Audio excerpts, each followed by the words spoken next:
కార్యక్రమానికి చేరువచ్చినటువంటి స్థానిక సంఘానికి, ఆయా ప్రాంతాల నుండి వచ్చినటువంటి క్రీస్తునందు తోటి పనివారైనటువంటి సువార్థికులకి, ప్రత్యేకంగా కృష్ణా జిల్లా గుడివాడ పరిసర ప్రాంతాల్లో ఉన్నటువంటి క్రీస్తు ప్రభు యొక్క సంఘముల నుండి హృదయపూర్వకమైనటువంటి శుభాభివందనాలు తెలియజేస్తున్నాను.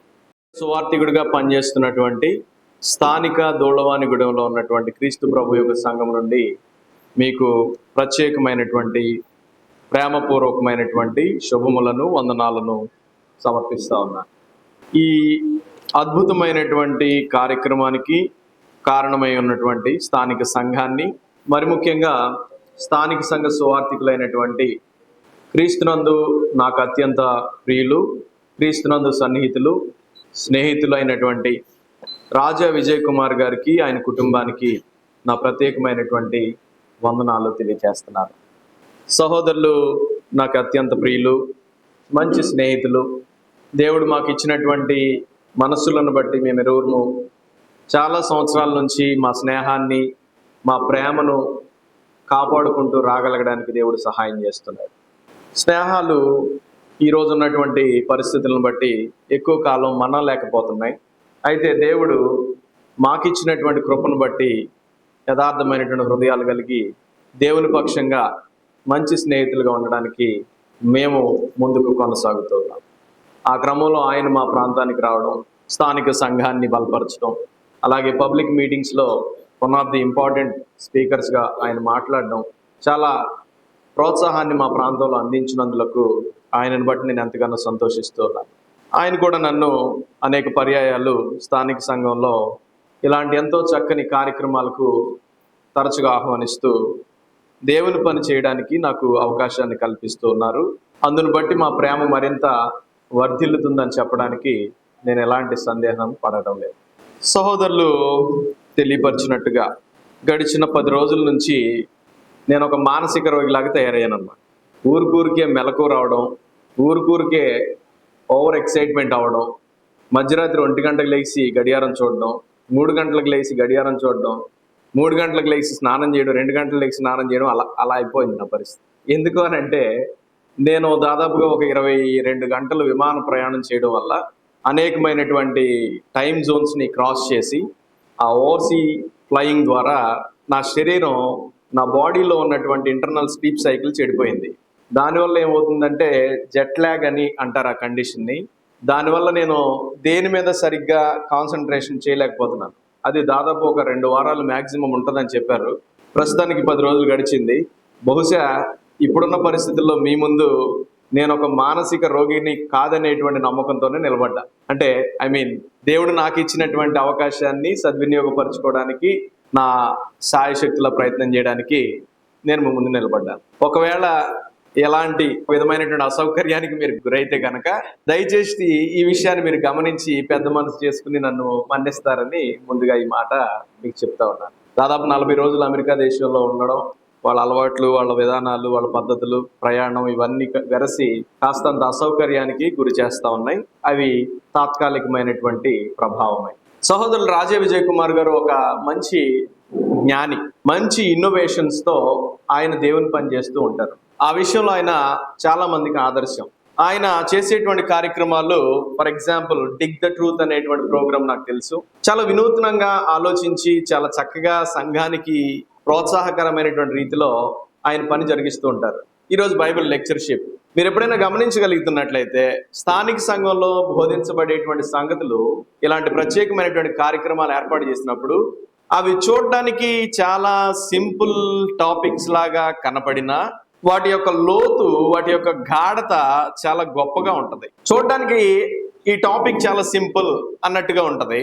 దానిని మనం ధ్యానిస్తూ ముందుకెళ్తున్నట్లయితే ఆయన ఇచ్చేటువంటి అవుట్లైన్ కానివ్వండి, ఆయన ఇచ్చేటువంటి కొన్ని ఇన్స్ట్రక్షన్స్ కానివ్వండి, లెసన్స్కి సంబంధించి చాలా ప్రత్యేకంగా కనపడతా ఉంటాయి. ఈ విషయం స్థానిక సంఘానికి బాగా తెలిసేమోనని నా అభిప్రాయం. ఫర్ ఎగ్జాంపుల్ మీరు చూస్తున్నట్లయితే కలిసి ఎదుగుట అనేటువంటి ఒక థీమ్ని ఆయన ఈ 3 రోజుల పాటు సిద్ధపరిచారు. కలిసి ఎదుగుట, గ్రోయింగ్ టుగెదర్ అని అన్నారు. ఇది సహజంగా మాట్లాడడానికి అందరూ వారి యొక్క స్వేచ్ఛను చక్కగా ఉపయోగించుకోగలుగుతారు. కానీ ఎలా మాట్లాడాలి, ఏ సంగతుల మీద మాట్లాడాలి అనేటువంటి విషయాలు కూడా కింద ఒక చిన్న క్యాప్షన్ రూపంలో పొందుపరిచి పరిధిని నియమించి సంగతిని దాటి మాట్లాడకుండా సంగతి లోపలే ఉండి అనేకమైనటువంటి లోతైన సంగతులను బయటకు తీసుకొచ్చేటువంటి విధంగా ఆయన దీన్ని ప్లాన్ చేశారు.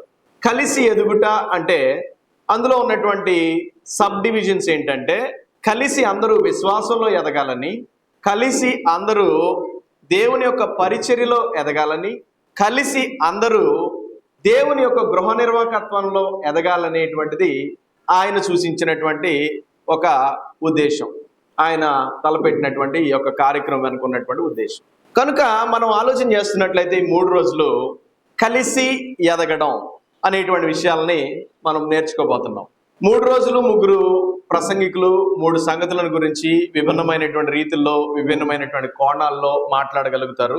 ఒకళ్ళే అన్ని సంగతులను కవర్ చేయడం కొన్నిసార్లు కష్టం. కొన్నిసార్లు ఒకరు కవర్ చేసినటువంటి విషయాలు రెండో వారు కూడా కవర్ చేయడానికి కూడా అవకాశం ఉంటుంది.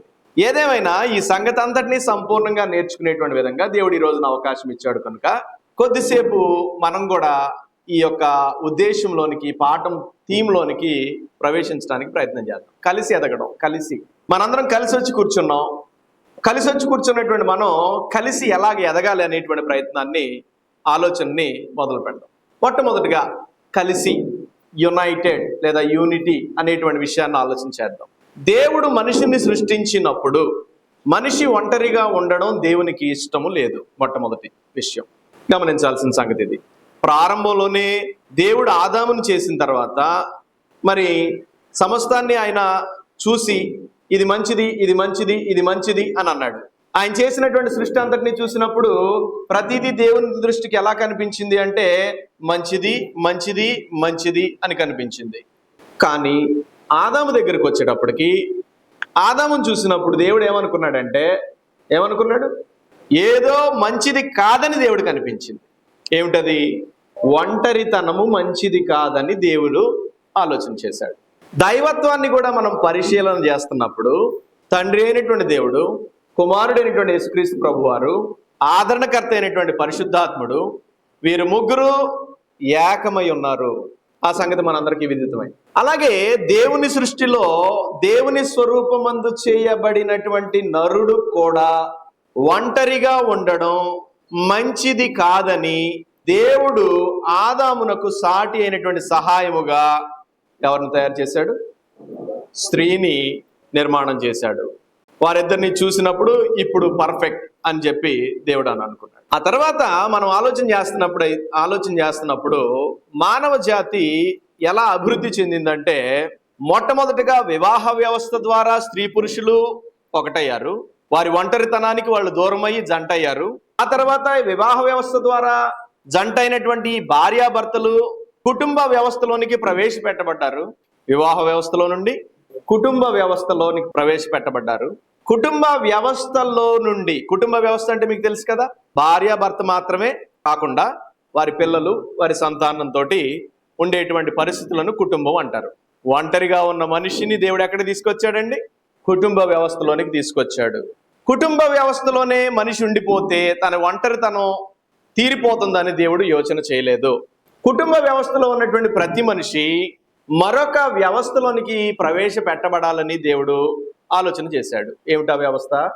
కుటుంబంలో ఉన్న ప్రతి మనిషి కుటుంబంలోనే ఉంటే సరిపోదని సంఘము అనేటువంటి పరలోక సంబంధమైనటువంటి గాడ్లీ ఇన్స్టిట్యూట్ లేదా పరలోక ఒక వ్యవస్థని దేవుడు ఏర్పాటు చేశాడు. ఆ విషయం మనందరికి తెలుసు. కాబట్టి కుటుంబంలో ఉన్నటువంటి భర్త అయినా, భార్య అయినా, పిల్లలైనా, ఎవరైనా సహవాసము నిమిత్తమై ఎక్కడికి రావాలి? సంఘానికి రావాలి. అందుకనే మనందరికీ తెలుసు, మనం కొరింథీయులకు రాసిన మొదటి పత్రిక 1వ అధ్యాయము 9వ వచనంలో ఈ విషయం చదువుతాం. కొరింథీయులకు రాసిన మొదటి పత్రిక సహోదరులు ఎవరైనా చదవగలిగితే త్వరగా, మంచిగా, బిగ్గరగా. కొరింథీయులకు రాసిన మొదటి పత్రిక. మన ప్రభువు అయిన యేసుక్రీస్తు అను తన కుమారుని సహవాసమునకు మిమ్ములను పిలిచిన దేవుడు నమ్మదగిన వాడు. నేను నా ఒంటరితనాన్ని పోగొట్టుకోవడానికి ఎవరితోనో సహవాసం చేస్తానంటే అది దేవుని చిత్తం కాదన్నాడు. నా భార్యతో లేదా నా భర్తతో, నీ పిల్లలతో ఉండేటువంటి సహవాసం నీకు పరిపూర్ణమైనటువంటి సహవాసం కాదని దేవుడు ఉద్దేశించినప్పుడు ఒక పరిపూర్ణమైనటువంటి సహవాస వ్యవస్థ అంటూ ఒకటి ఏర్పాటు చేసి ఆ సహవాస వ్యవస్థకి శిరస్సుగా తన కుమారుడైనటువంటి క్రీస్తు ప్రభు వారిని నియమించి ఆ సహవాసానికి పిలిచాడు. ఎవరి సహవాసానికి? నీకు నచ్చిన వాళ్ళతో నువ్వు సహవాసం చేయడానికి దేవుడు ఉద్దేశించలేదు. ఎవరితో సహవాసం చేయడం మేలని ఏం చేయడు దేవుడు అనంటే తన కుమారుని యొక్క సహవాసము అనగా క్రీస్తు ప్రభు యొక్క సహవాసానికి దేవుడు మనల్ని పిలిచాడు. ఇదంతా నేను ఎందుకు చెప్తున్నానో మీ అందరికీ జ్ఞాపకం ఉండే ఉంటుందని అనుకుంటున్నాను. ఎందుకు చెప్తున్నాను ఇదంతా?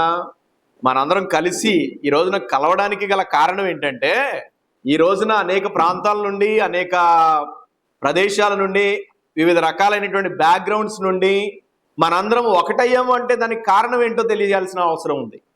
మనం కలిసి ఉండాలనేటువంటిది దేవుని యొక్క అనాది సంకల్పం. ఆ క్రమంలో దేవుడు నరుని చేసి వివాహ వ్యవస్థలోనికి ప్రవేశపెట్టి, వివాహ వ్యవస్థలో నుంచి కుటుంబ వ్యవస్థలోనికి ప్రవేశపెట్టి, కుటుంబ వ్యవస్థలో నుంచి తన కుమారుని యొక్క సంఘము అనేటువంటి సహవాసంలోనికి ప్రవేశపెట్టాడు.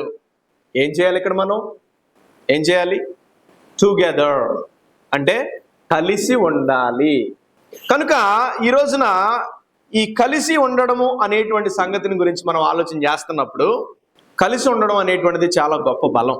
మనందరికీ తెలిసిన సంగతులు చాలా ఉన్నాయి గ్రంథంలో. వాటి మీదే కేవలం నా సమయాన్ని కేంద్రీకరించాలని నేను అనుకోవట్లేదు. ఫర్ ఎగ్జాంపుల్ మీరు గమనించగలిగితే 133వ కీర్తన మీ అందరికీ తెలిసిన సంగతే కదా. సహోదరులు ఐక్యత కలిగి నివసించుట ఎంత మేలు, ఎంత మనోహరం. మీరు ఆలోచన చేయండి ఒకసారి. ఇశ్రాయేలీలు కలిసి ఉన్నప్పుడు, అంటే వారందరూ ఒకే రాజ్యంగా ఉన్నప్పుడు, ఒకే జనంగా ఉన్నప్పుడు వారిని ఎవరైనా చెరపట్టారా? ఇశ్రాయేలీలు ఎప్పుడైనా చెరకు కొనిపోబడ్డారా? లేదే. ఎప్పుడు జరిగింది? ఇశ్రాయేలీలు చెరపట్టబడ్డం కానీ చెరకు కొనిపోబడ్డం కానీ ఎప్పుడు జరిగింది చెప్పండి? దావీదు కంటే ముందు సౌలు పరిపాలించినప్పుడు కానీ, తర్వాత దావీదు పరిపాలించినప్పుడు కానీ, దావీదు కుమారుడైనటువంటి సొలొమోను పరిపాలించినప్పుడు కానీ వారందరూ కూడా ఏకంగా గోత్రాలన్నీ సమిష్టిగా ఐక్యంగా వారు ఉన్నారు. అంతవరకు ఎవరు కూడా వారిని జయించలేదు, ఎవరు కూడా వారిని చెరపట్టలేకపోయారు. ఎప్పుడైతే రాజ్యం, ఐక్యరాజ్యం విభాగింపబడిపోయి ఉత్తర రాజ్యంగా, దక్షిణ రాజ్యంగా అనగా ఇశ్రాయేలు రాజ్యంగా, యోధా రాజ్యంగా విడిపోయిందో అప్పటి నుంచి సమస్యలు ప్రారంభమైనాయి. ప్రతి వాళ్ళు వీళ్ళ మీదకి రావడం, వీళ్ళని జయించడం, వీళ్ళని చెరకు కొనిపోవడం, వీళ్ళని అనేక రకాలైనటువంటి ఇక్కట్ల పాలు చేయడం. కాబట్టి మనం గమనించాల్సిన సంగతి ఏంటంటే కలిసి ఉంటే కలదు సుఖము అనేటువంటి సంగతి క్రీస్తు ప్రభు యొక్క సహవాసానికి చాలా చాలా సెట్ అయ్యేటువంటి మాట. ఎక్కడ కలిసి ఉండడం? క్రీస్తు ప్రభు యొక్క సహవాసంలో కలిసి ఉండడం అనేటువంటిది మనందరికీ చాలా చాలా ఆశీర్వాదకరమైనటువంటి సంగతి. సరే, కలిసి ఉన్నాం. ఈ సహవాసానికి పిలిచినటువంటి వాడు తండ్రి అయినటువంటి దేవుడు. బాగుంది. కలిసి ఎదగాల్సినటువంటి అవసరం ఉందనేటువంటిది ఈ రోజున ఈ పాఠం మనకి జ్ఞాపకం చేస్తున్న సంగతి. దానికి సంబంధించి మనం ఒకసారి ఎఫెసీలకు రాసిన పత్రికలో ఇప్పుడు చదువుకున్నాం. సహోదరులు మనకు ఏర్పాటు చేసినటువంటి ఈ ఉద్దేశం వెనక ఎఫెసీలకు రాసిన పత్రిక 4వ అధ్యాయము 15-16 వచనాలను మనం చదువుతున్నప్పుడు ఇలా రాయబడింది. ప్రేమ కలిగి సత్యము చెప్పుచు క్రీస్తు వలె ఉండుటకు మనము అన్ని విషయములలో ఎదుగుదము అని అంటే ప్రజెంట్ కంటిన్యూస్ టెన్స్, అంటే జరుగుతూ ఉండాల్సినటువంటి కార్యక్రమం. అది జరిగిపోయినటువంటి కార్యక్రమం కాదు, అది జరుగుతూ ఉండాల్సినటువంటి కార్యక్రమం. ఏమిటా కార్యక్రమం? ఎదుగుతూ ఉండడం. ఎలా ఎదుగుతాం? మనందరికీ తెలుసు. మనందరము కలిసి ఎదగడం అంటే ఏంటి? సంఘముగా అభివృద్ధి పొందడం. సంఘంగా అభివృద్ధి పొందాలి అని అంటే ఇక్కడ ఒక 100 మంది కూర్చున్నారు అనుకుందాం. సంఘంగా అభివృద్ధి చెందడం అంటే 2 రకాలుగా దానిని మాట్లాడవచ్చు, దానిని అర్థం చేసుకోవచ్చు. ఒకటి, సంఘము సంఖ్యాపరంగా అభివృద్ధి చెందడాన్ని బట్టి అభివృద్ధి చెందుతుందని భావించేటువంటి పరిస్థితి ఒకటి ఉంటుంది. సంఘము ఆత్మీయ ప్రమాణాలలో, నాణ్యతలో ఎదిగేటువంటి విషయాలను బట్టి అభివృద్ధి చెందుతుందని భావించేటువంటి పరిస్థితి మరి ఒకటి. ఇక్కడ ఏమన్నాడంటే మనం అన్ని విషయములలోనూ ఎదుగుదాము. ఎందుకు ఎదగాలి? అసలు అన్ని విషయాలలోనూ మనం ఎందుకు ఎదగాలి? సంఘంగా మనం అన్ని విషయాల్లోనూ ఎదగాల్సిన అవసరం ఏంటి అని అంటే అక్కడే చెప్పాడు. మనము సత్యము చెప్పుచు క్రీస్తు వలె ఉండడానికి మనం ఎదగాలి. ఎదగలేని వాడు క్రీస్తు వలె మారలేడు. అర్థం చేసుకోవాల్సిన సంగతి అది. నువ్వు రక్షణ పొందిన తర్వాత నీ జీవితంలో నువ్వు ఎదుగుతూ ఉండాల్సిన అవసరం ఉంది. ఒకవేళ ఎదుగుతూ ఉండలేకపోతున్నావు అని అంటే నువ్వు ఏమవలేకపోతున్నావు? క్రీస్తు వలె ఉండడానికి నీ జీవితంలో వీలు పడట్లేదని అర్థం. క్రీస్తులాగా మారలేకపోతున్నావు అని అర్థం. శారీరక సంబంధులైనటువంటి మరుగుజ్జులు మనకు తెలుసు. వాళ్ళు ఎదగడం అనేటువంటిది వారికి అసాధ్యంగా మారిపోయి వాళ్ళు చాలా ఎట్లా ఉంటారంటే చూడడానికి శారీరక మరుగుజ్జులు మీ అందరికీ తెలిసిన సంగతే. దాంతో ఎలాంటి సమస్య లేదు. కానీ దేవుని విషయంలో ఆత్మీయ మరుగుజ్జుతనం అనేటువంటిది చాలా ప్రమాదభరితమైనటువంటి పరిస్థితి. మనం క్రీస్తునందు రక్షించబడిన తర్వాత మనం ఎదగలేని పరిస్థితుల్లో ఉంటే మనము శరీర సంబంధమైనటువంటి మరుగుజ్జుల కంటే కూడా భయంకరమైనటువంటి వారిగా, అనగా ఆత్మ సంబంధమైనటువంటి మరుగుజ్జులుగా ఉన్నామనేటువంటి గ్రహింపునకు మనం రావాల్సిన అవసరం ఉంది. నేను అసలు ఎందుకు ఎదగాలి అనే ప్రశ్నకి నీ దగ్గర సమాధానం ఉందా? అది తెలుసా నీకు? మొదట నేను రక్షణ పొందిన వాడిని, రక్షణ పొందినట్లుగా ఉంటే నా జీవితం పరలోకానికి అర్హత సాధించదా అంటే సాధించలేదు. నువ్వు ప్రేమ కలిగి సత్యము చెప్పుచు అన్ని విషయములలో ఎదగాలి. ఎందుకు ఎదగాలి అంటే క్రీస్తు వలె ఉండడానికి ఎదగాలి. క్రీస్తు వలె ఉండడానికి ఎదగాలి. చూడండి ఏమంటున్నాడు. ఆయన అంటే ఎవరు? ప్రభు అయినటువంటి యేసుక్రీస్తు శిరస్సై ఉన్నాడు. శిరస్సై ఉన్నాడు. క్రీస్తు యేసు వారు శిరస్సై ఉన్నాడు.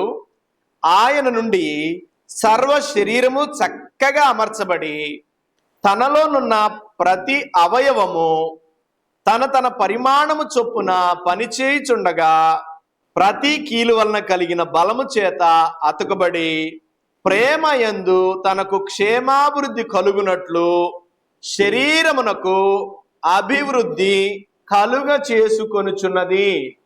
శరీరమునకు అభివృద్ధి కలుగ చేయబడుతుంది. ఎలా? సంఘాన్ని దేవుడు చాలా జ్ఞానయుక్తంగా పోల్చి మనకు అర్థమవడానికి సంఘ నిర్మాణాన్ని మనకి తెలియపరిచాడు. సంఘము, క్రీస్తు ప్రభు యొక్క సంఘము శరీరముతో పోల్చబడింది. మన శరీరాల్లో ఉన్నట్టుగా మనం అర్థం చేసుకొనిచున్నట్టుగా క్రీస్తు ప్రభు యొక్క సంఘాన్ని అర్థం చేసుకోవడానికి సంఘాన్ని దేవుడు శరీరంతో పోల్చాడు. శరీరము దేనికి అతకబడింది? శిరస్సుకు అతకబడింది.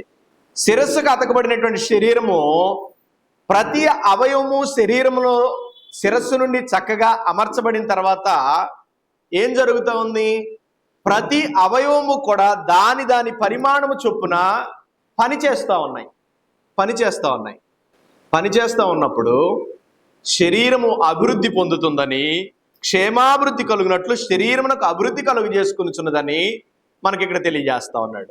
కనుక మన శరీరంలో ప్రతి అవయవము పనిచేస్తేనే మనం ఆరోగ్యంగా ఉంటున్నట్లుగా, క్షేమంగా ఉంటున్నట్లుగా సంఘములో ఉన్నటువంటి మనము కూడా, క్రీస్తు ప్రభు యొక్క అవయవాలుగా ఉన్నటువంటి మనం కూడా మనందరము మన పరిమాణము చొప్పున అంటే సంఘంలో మనం చేర్చబడిన తర్వాత మనకంటూ కొన్ని బాధ్యతలు మనకు ఉంటాయంటారు, ఉండవంటారు?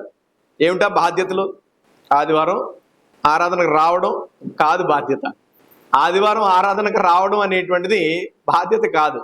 బాధ్యతలు అంటే దేవుని పని విషయంలో మన కర్తవ్యాలు, మన డ్యూటీస్. సంఘపరంగా సంఘంలో ఉన్నాము గనుక, సంఘంలో లేకపోతే నీ యొక్క కర్తవ్యాలు, నీ డ్యూటీస్ వేరై ఉండొచ్చును. కానీ క్రీస్తు ప్రభు యొక్క శరీరంలో అవయవంగా మారిన తర్వాత, నువ్వు క్రీస్తు ప్రభు యొక్క శిరస్సుకు అతుకుబడినటువంటి శరీరంలో ఉన్న తర్వాత నువ్వు ఒక అవయవం కాబట్టి ప్రతి అవయవము ఏం చేయాలన్నాడు? పని చేయాలన్నాడు. ఏం చేయాలన్నాడండి? పని చేయాలి.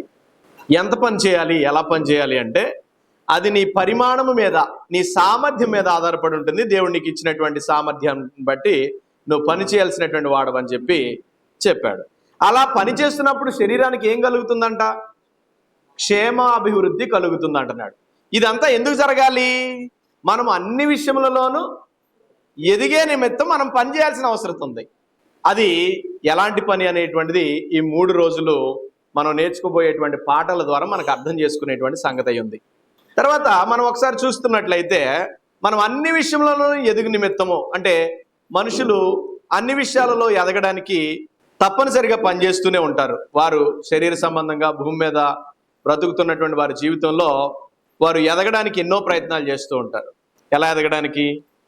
సామాజికంగా ఎదగడానికి, కుటుంబాల పరంగా ఎదగడానికి, వారి వ్యక్తిగతంగా ఎదగడానికి చాలా రకాలుగా వాళ్ళు పనిచేస్తూ ఉంటారు. ఎప్పటికప్పుడు వారి ఎదుగుదలను వారు అంచనా వేసుకుంటూ ఉంటారు. ఉంటారా? ఉండరా? ఉంటారు కదా, ఖచ్చితంగా ఉంటారు. మనం పోయిన సంవత్సరానికి ఈ సంవత్సరానికి ఏం సాధించాం, ఎంత అభివృద్ధి చెందాం, ఏ విషయాల్లో ముందుకెళ్ళాం, లేకపోతే ఏ విషయాల్లో వెనక్కి వెళ్ళాం అనేటువంటి ఒక అంచనా ఎప్పటికప్పుడు బేరీజు వేసుకుంటూ మనుషులు బ్రతుకుతూ ఉంటారు, లోక సంబంధమైనటువంటి లేదా శరీర సంబంధమైనటువంటి విషయాలలో.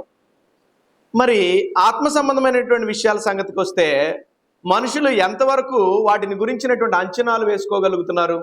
శరీర సంబంధంగా నేను ఎదిగానా లేదా అని ఎప్పటికప్పుడు ఆలోచన చేసుకుంటున్నటువంటి మనిషి ఆత్మ సంబంధమైనటువంటి ఎదుగుదల మీద ఎంతవరకు తన యొక్క ఏకాగ్రతను, తన దృష్టిని సారించి ముందుకు వెళ్తున్నాడు?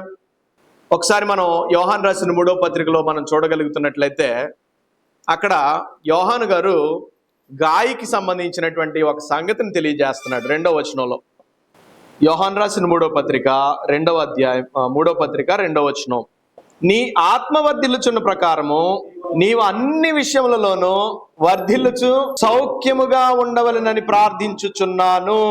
చూడండి, ప్రార్థన దేనికి సంబంధించింది? ప్రార్థన మొట్టమొదటిగా దేనికి సంబంధించింది?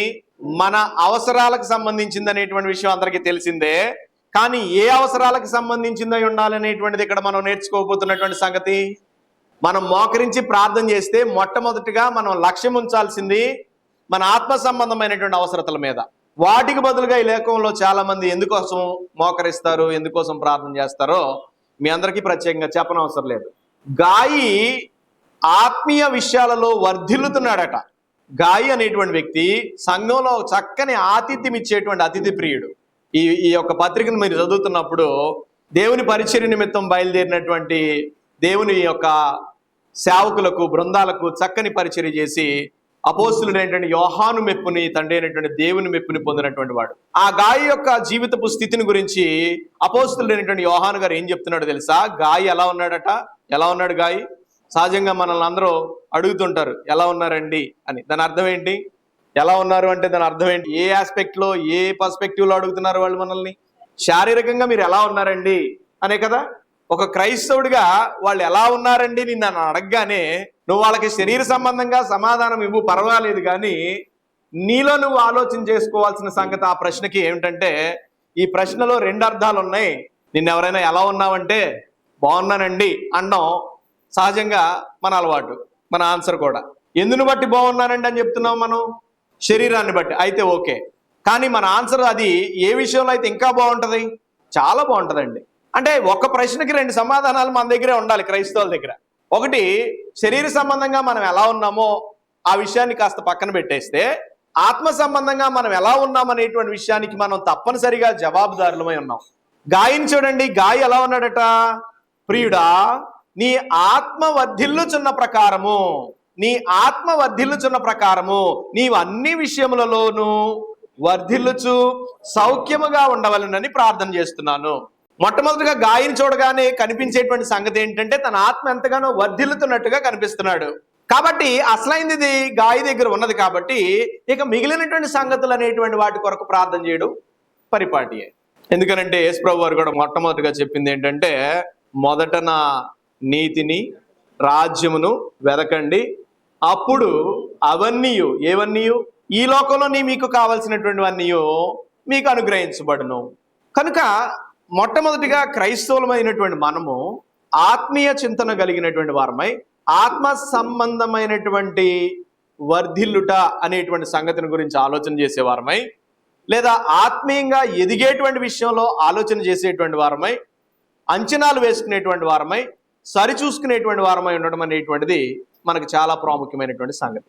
కానీ చాలా మంది ఆత్మ సంబంధమైనటువంటి విషయాలను నిర్లక్ష్యం చేస్తూ వారి శరీర సంబంధమైనటువంటి విషయాల కొరకు చాలా శ్రద్ధ కనబరిచేటువంటి వారు మనం చూస్తూ ఉంటాం. అట్టి వారు క్రైస్తవ నియమానికి వ్యతిరేకమైనటువంటి జీవితాన్ని జీవిస్తున్నారనేటువంటిది మనం అర్థం చేసుకోవచ్చు.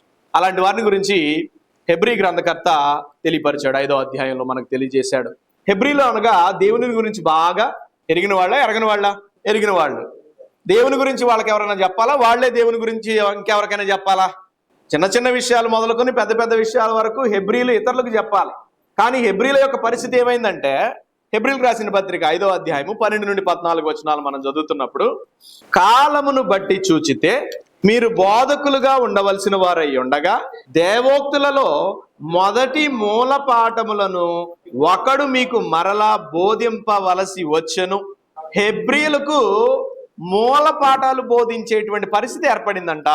మొదటి నుంచి దేవునిని ఎరిగిన వారు, దేవుని చేత ఎరగబడిన వారుగా గుర్తింపు పొందారు వీళ్ళు. కానీ ఆ ఆరంభ శూరులుగాను అంత్యభ్రష్టులుగాను మనకి ఇక్కడ కనిపిస్తున్నారు వీళ్ళు. కాలమును బట్టి చూస్తే దేవుని గురించినటువంటి జ్ఞానం వీరికి అధికంగా ఉండాల్సిన పరిస్థితుల్లో మొదటి మూల పాఠాలను మీరు వేరే ఎవరో వీళ్ళకి బోధించాల్సిన పరిస్థితి వస్తుంది. మీరు పాలు త్రాగవలసిన వారే గాని బలమైన ఆహారము తినగలవారు కారు. వారి పరిస్థితి అలాగుంది. అంటే మీకు అర్థమయ్యేటట్లుగా చెప్పాలంటే, రక్షణ పొంది 25 సంవత్సరాలు అయినప్పటికీ, లేదా 20-30 సంవత్సరాలు అయినప్పటికీ, లేదా 10 సంవత్సరాలు అయినప్పటికీ వారికి వాక్యం విషయంలో కానీ, క్రీస్తు ప్రభు యొక్క సంఘం విషయంలో కానీ, సంఘ బాధ్యతల విషయంలో కానీ, విశ్వాసం విషయంలో కానీ అనుభవ జ్ఞానం లేనట్లుగా వాళ్ళు జీవిస్తూ ఉంటారు. అంటే చెప్పడానికి ఎట్లా, 30 years ఇండస్ట్రీ అన్నట్టు. అంటే వాళ్ళు చెప్పుకోవడానికే 30 years ఇండస్ట్రీ, కానీ వాళ్ళ దగ్గర 30 daysకి సంబంధించినటువంటి బేసిక్ నాలెడ్జ్ కూడా లేదు. ఇలాంటి వారంట. ఎవరు వాళ్ళు? హెబ్రీలు మాత్రమే కాదు, ఈరోజు క్రీస్తు ప్రభువులో ఉండి ఆత్మ సంబంధమైనటువంటి ఎదుగుదలను గాలికి విడిచిపెట్టి శరీర సంబంధమైనటువంటి విషయాల మీద దృష్టి పెట్టి శరీర సంబంధంగా వర్ధిల్లుతున్నటువంటి వాళ్ళు హెబ్రీలు వలె పాలు తాగేటువంటి స్థితిలోనే ఉన్నారు, కానీ బలమైనటువంటి ఆహారం తినేటువంటి స్థితిలోనికి వాళ్ళు రాలేదు.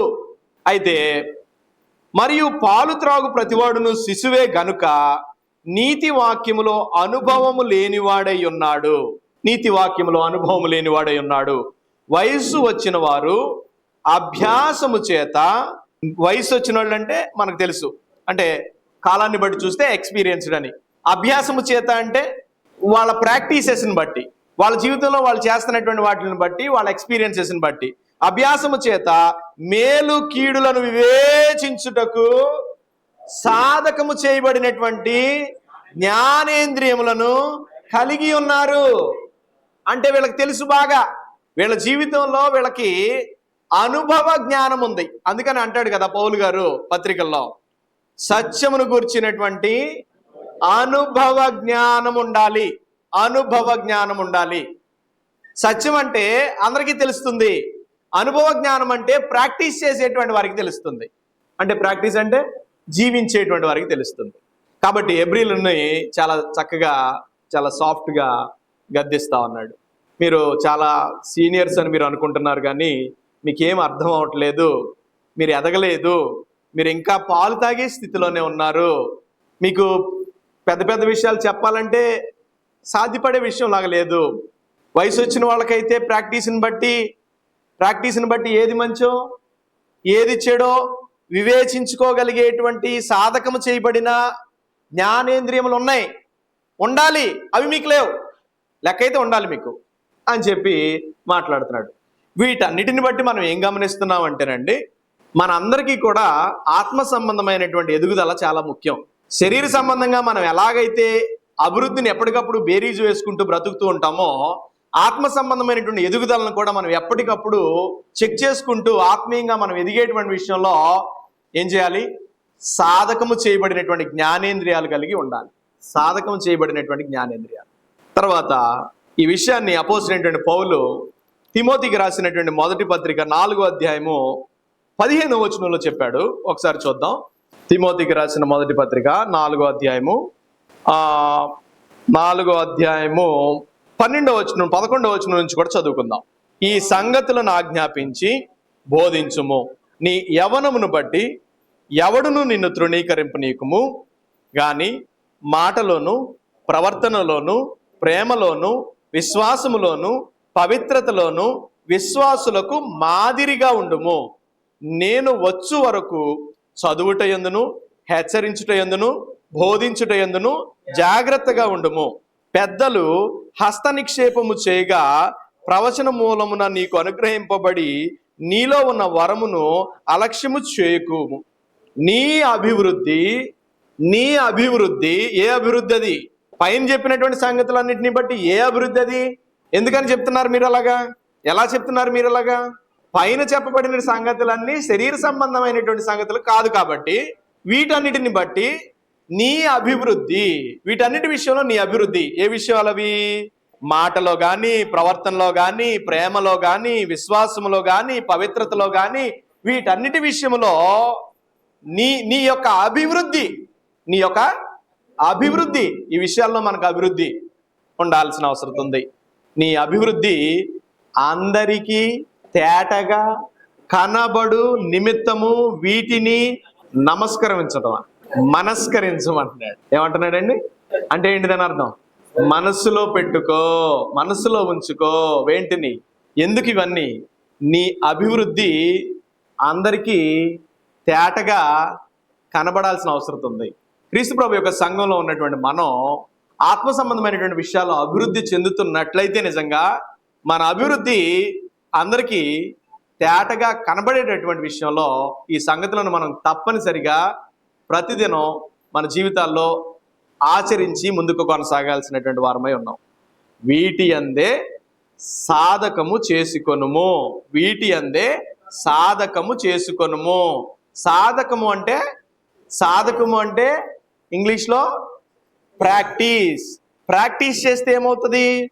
ప్రాక్టీస్ మేక్స్ మ్యాన్ పర్ఫెక్ట్ అని అన్నారు కదా ఇంగ్లీష్లో. అభ్యాసము మనిషికి పూర్తి సంపూర్ణతనిస్తుంది. మనకు కూడా కావాలి అదే. ఏం కావాలి? సంపూర్ణత కావాలి. అందుకనే ఎఫెసీయులకు రాసిన పత్రిక 4వ అధ్యాయంలో మనం వెనక్కి వెళ్తున్నట్లయితే మనకి 11వ వచనంలో అంటున్నాడు కదా, మనమందరము విశ్వాస విషయంలోను దేవుని కుమారుని గురించిన జ్ఞాన విషయంలోను ఏకత్వము పొంది సంపూర్ణ పురుషులు మగు వరకు. ఏంటట? అంటే ఇప్పుడు కాదా? సంపూర్ణ పురుషులు, దానికి వ్యతిరేక అర్థం చెప్పండి. ఇంకా చెప్పొచ్చు. అంటే గ్రంథంలో 3 రకాలైనటువంటి శరీర సంబంధమైనటువంటి ప్రజలు ఉన్నారు. అలాగే 3 రకాలైనటువంటి ఆత్మ సంబంధమైనటువంటి మనుషులు కనపడతారు బైబిల్ గ్రంథంలో. మీ అందరికి తెలిసిన సంగతులే ఇవి కూడా. శరీర సంబంధమైనటువంటి ప్రజలు అనగా అన్యులు, తర్వాత లేదా మొదటిగా ఇశ్రాయేలీలు, తర్వాత అన్యులు, 3 క్రైస్తవులు. గ్రంథంలో కనిపించేటువంటి మనుషులు వీళ్ళే. మనుషుల్ని మనం కేటగిరీగా విభజించుకుంటే ఇశ్రాయేలీలు, అన్యులు, క్రైస్తవులు. అలా ఆత్మ సంబంధమైనటువంటి కోణంలో మనం మనుషులు విభజించుకుంటే పాపులు, పరిశుద్ధులు, సంపూర్ణులు. తప్పనిసరిగా ఒకడు ఈ 3 ఒక స్థితిలోనే ఉంటాడు. మనిషిగా పుట్టాడు అంటే వాడు పాపైన అయి ఉంటాడు, లేకపోతే క్రీస్తు ప్రభు రక్తం చేత కడగబడిన పరిశుద్ధుడైన అయి ఉంటాడు, లేకపోతే సంపూర్ణమైనటువంటి స్థితిలోనికి వెళ్ళేటువంటి కార్యక్రమంలో ప్రయత్నం చేస్తూ సంపూర్ణుడైన అయి ఉంటాడు. కనుక మనందరము సంపూర్ణలం అవడానికి మనందరము సంపూర్ణ పురుషులం. ఎలా? క్రీస్తునందు సంపూర్ణ పురుషులు. అంటే ఏంటో చెప్తున్నాడు. క్రీస్తునకు కలిగినటువంటి సంపూర్ణతకు సమానమైన సంపూర్ణత. అంటే క్రైస్తవుడు అని నువ్వు గనక క్రీస్తు ప్రభు పక్కనకు వెళ్ళి నుంచుంటే క్రీస్తు ప్రభుకి నీకు ఎలాంటి వ్యత్యాసం కనపడనంత సంపూర్ణత. అంత సంపూర్ణ పురుషులు మగు వరకు కూడా ఆయనకు కలిగినటువంటి సంపూర్ణతకు సమానమైన సంపూర్ణత సాధించేటంత వరకు కూడా మనకేం కావాలి? ఏం కావాలండి? ఎదగాలంటే సాధకం కావాలండి. సాధకం అంటే ఏంటండి? ప్రతిరోజు మనం క్రైస్తవ్యం అంటే మునిగిన రోజుకు మాత్రం పరిమితమైనది కాదు, ఆ రోజుకు మాత్రమే పరిమితమైంది కాదు.